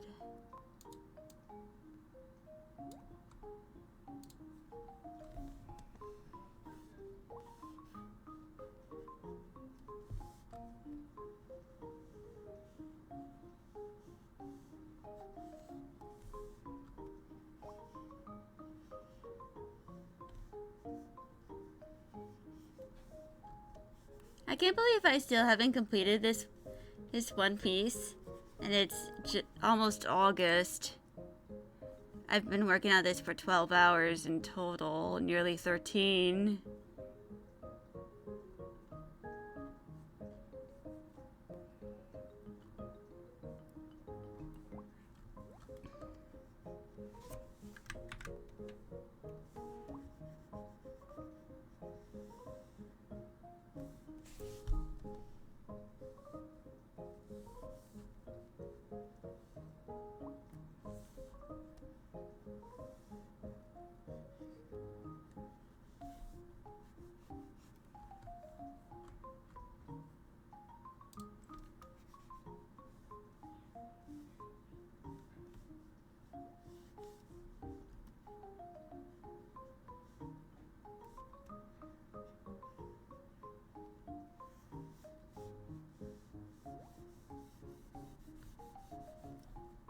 Okay.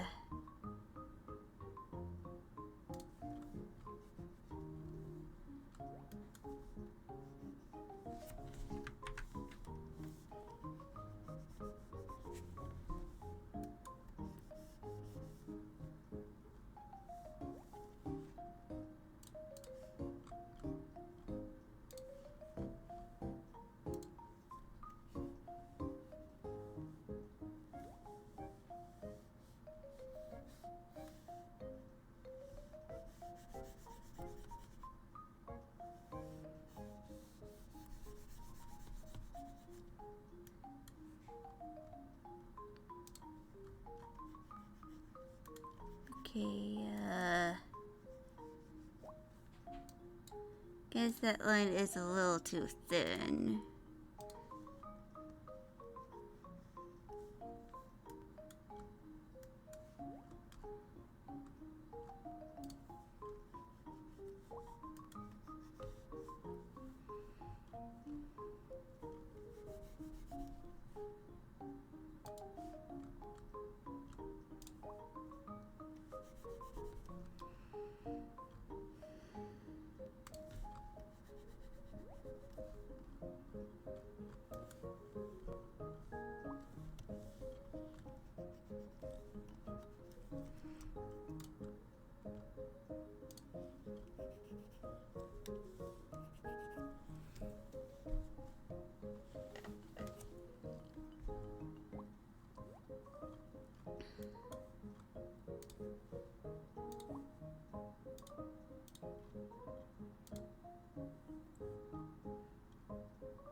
Actually, I might need to change this to a lighter color so that, you know, I can see what I have changed.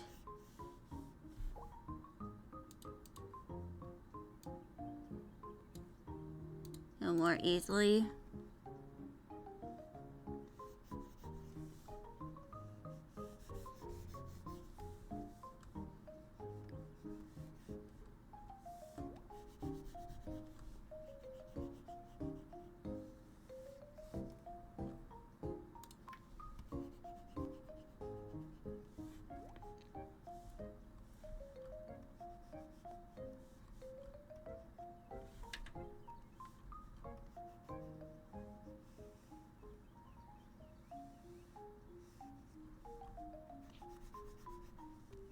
Okay.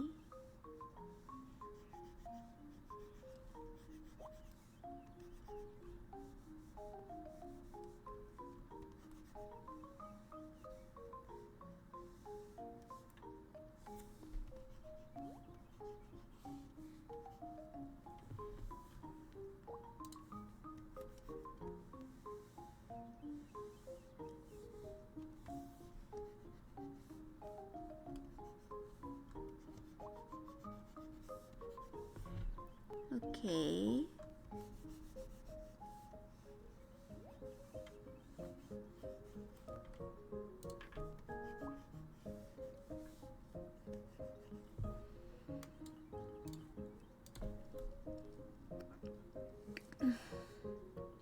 Man, I hate congestion.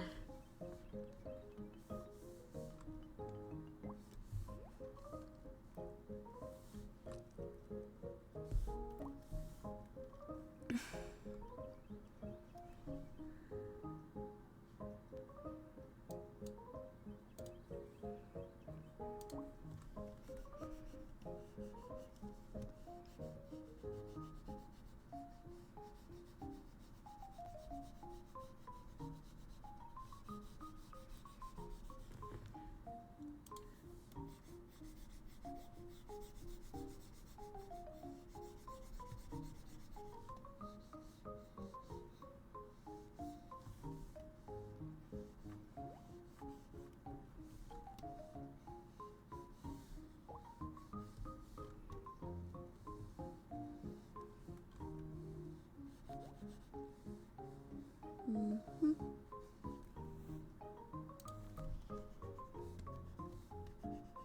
I gotta correct the color.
we go.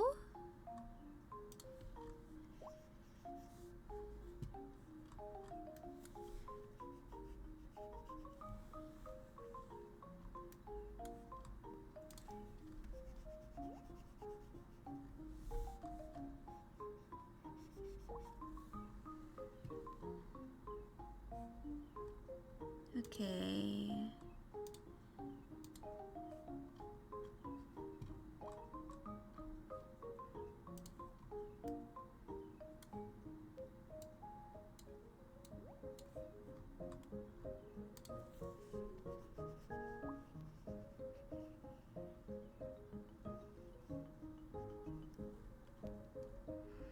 There we go. Now Magpie is rendered.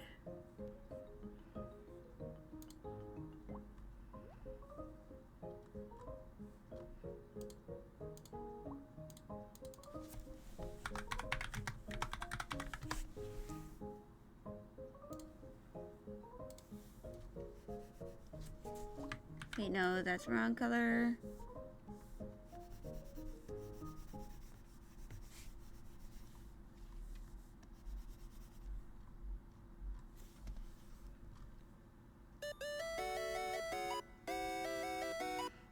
And there we go.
Okay,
okay.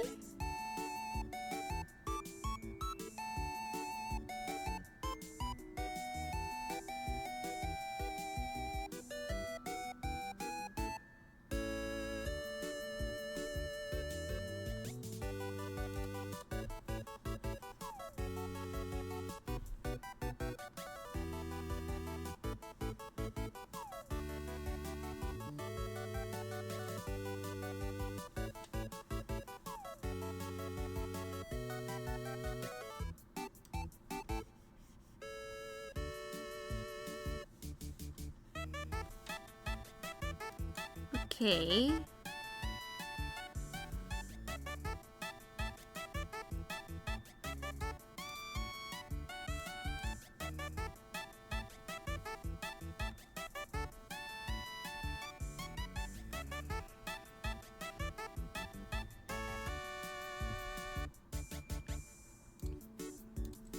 Also, I probably need to, like,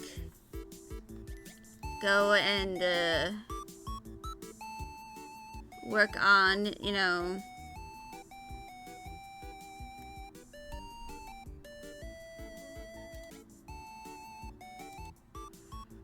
getting my,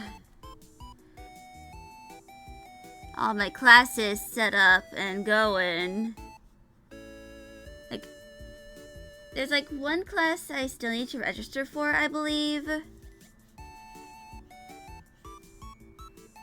But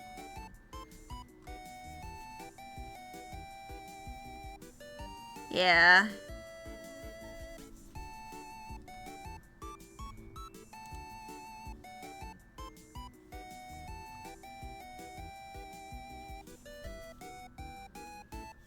So, in like late August, I will have to switch my streaming time or just straight up go on a hiatus until like October.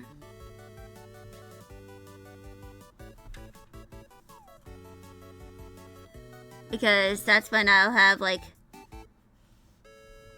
from like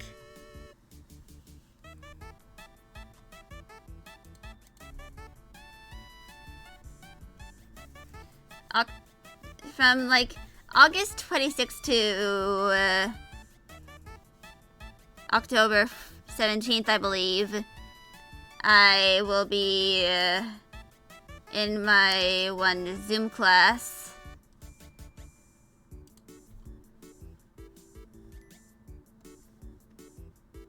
Which happens during my usual streaming time, so I won't be missing out on too much.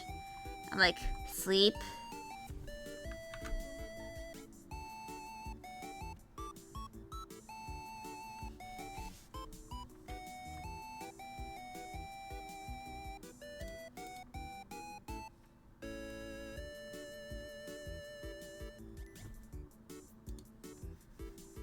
So yeah.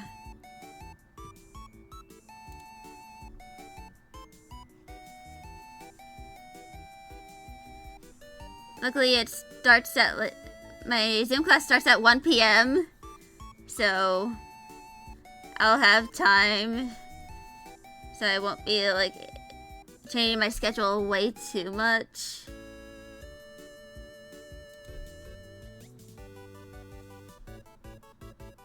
But yeah, I'll be busy for like 10 weeks. Then I might not fully go back to like my usual streaming time is, you know, of the week for like another 2 months.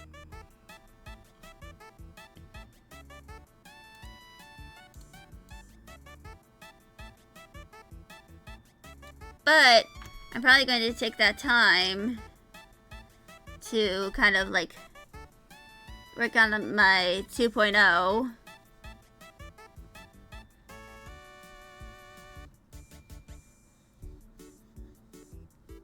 And also like see if I can like really like complete my, you know, 1.0.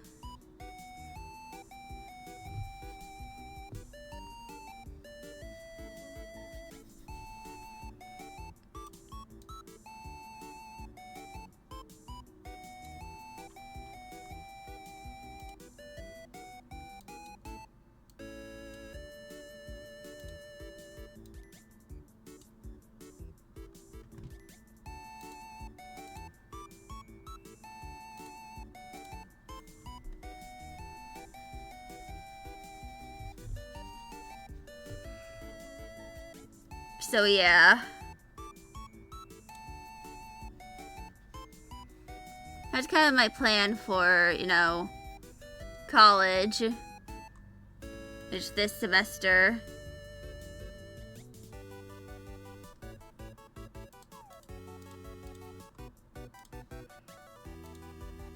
Like, I'm going to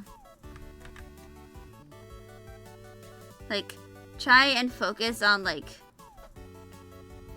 school for most of the semester. And then once I, you know, am done, I'll be like on a semi-hiatus, if you could call it that.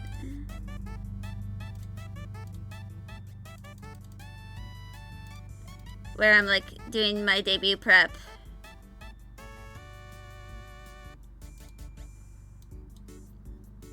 You know, and working on my 2.0.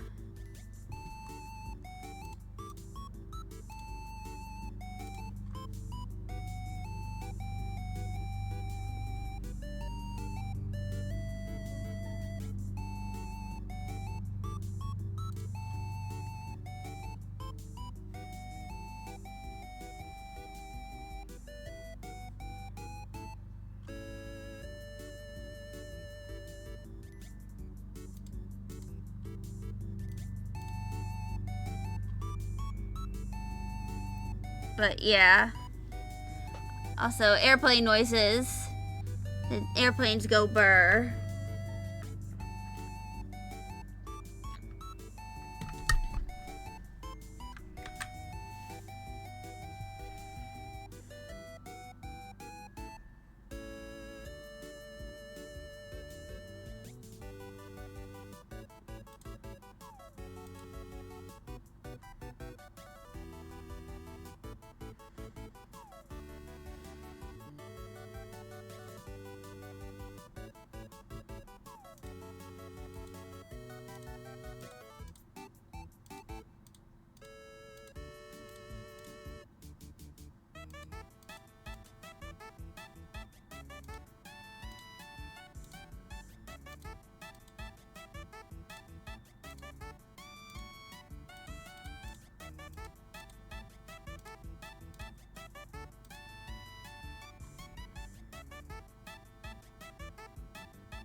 Okay.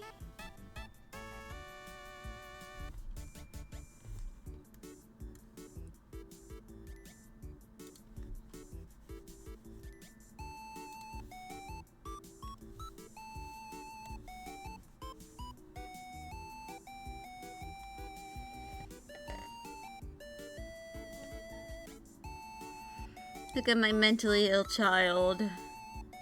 She needs to take a seat. Just let her sit down. Her legs are eepy.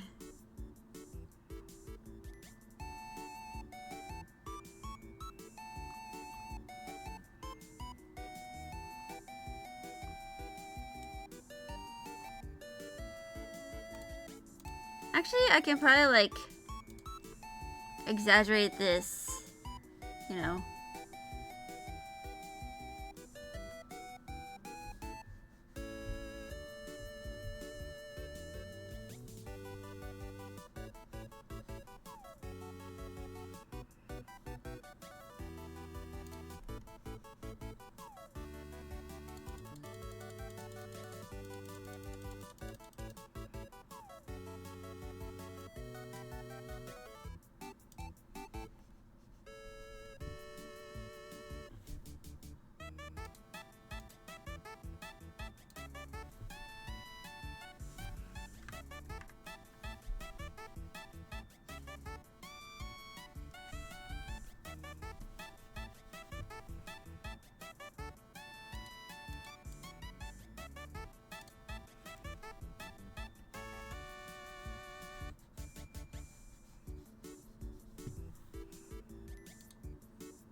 Oh shit, it's 86 degrees.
Oh, that's darkest shade.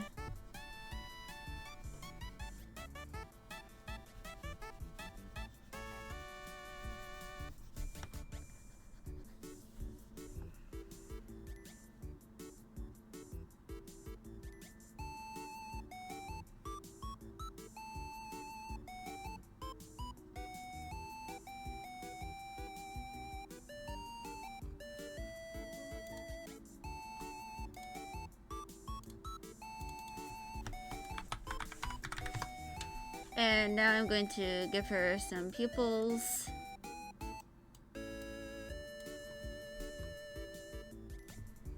Oops, wrong tool.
Hmm.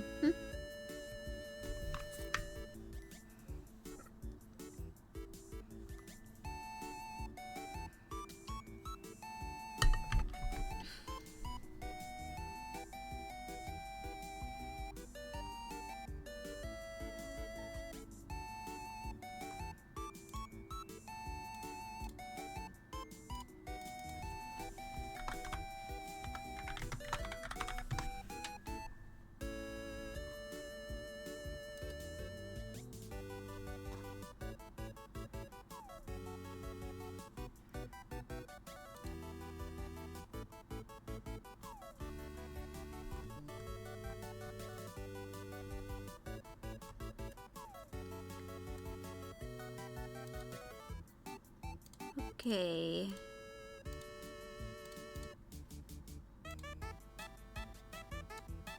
Seems I forgot a spot.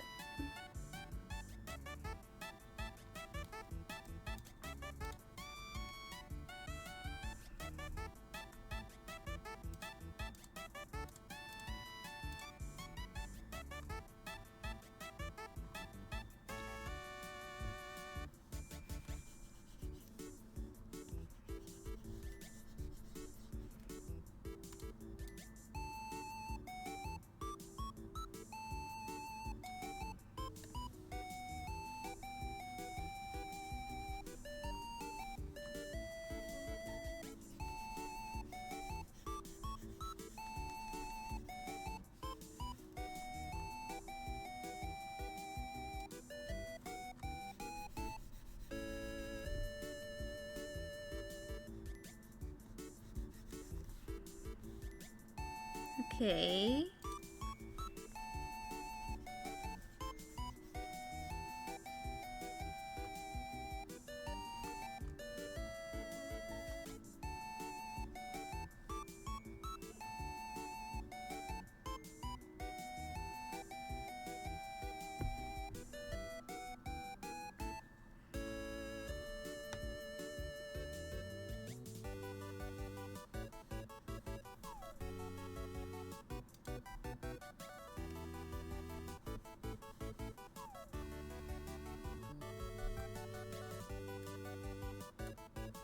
Okay, that is the correct one.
Hmm.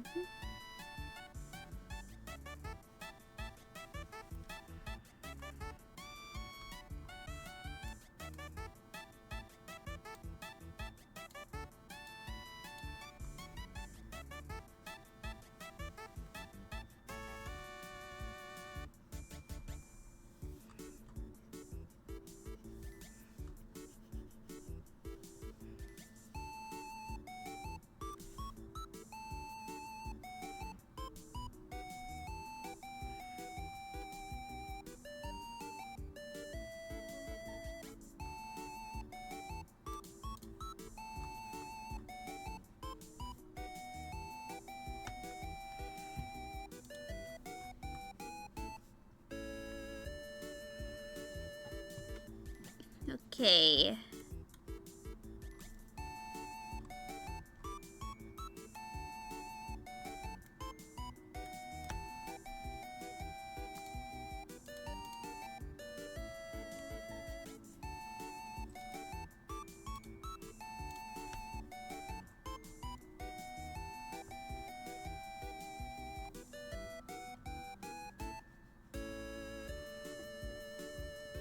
Hmm.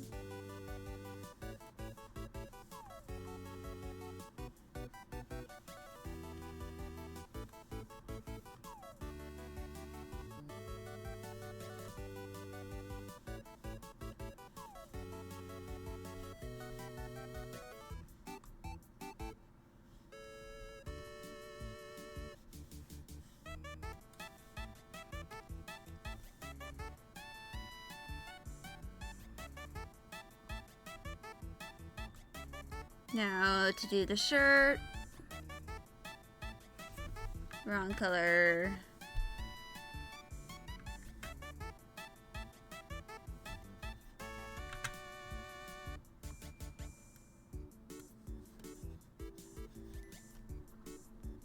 Wait, no, I think this is the correct one.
Okay, there we go.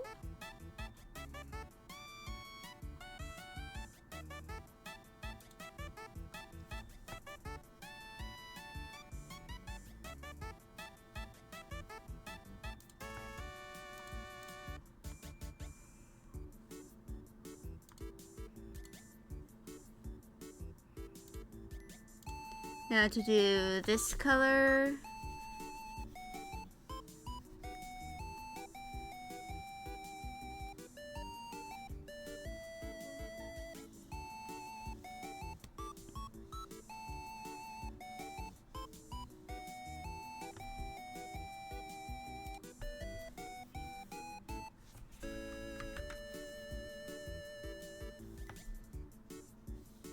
Mm-hmm.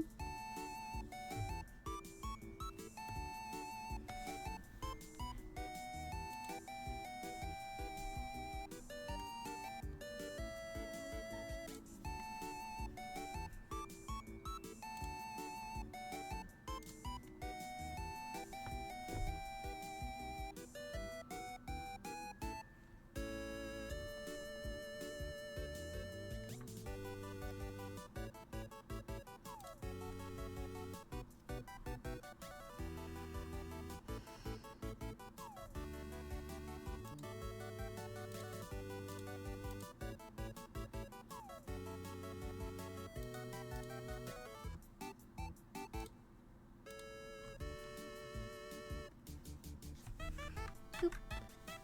Wrong color.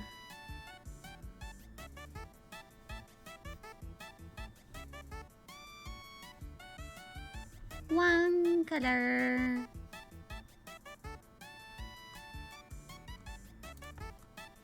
Why do we even have that color?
Hmm.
Hmm.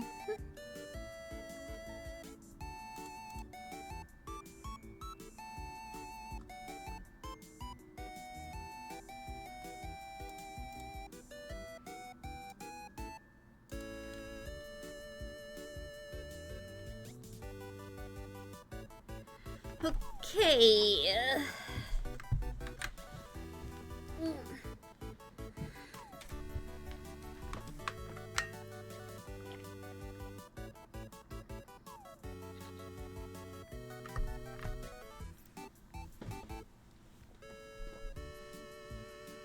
Okay.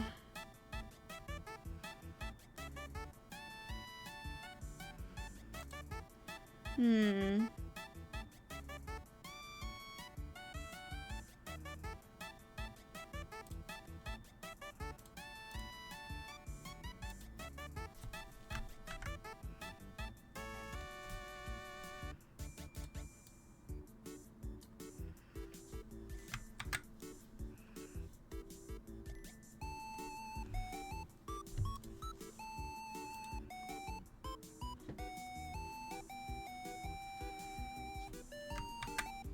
So...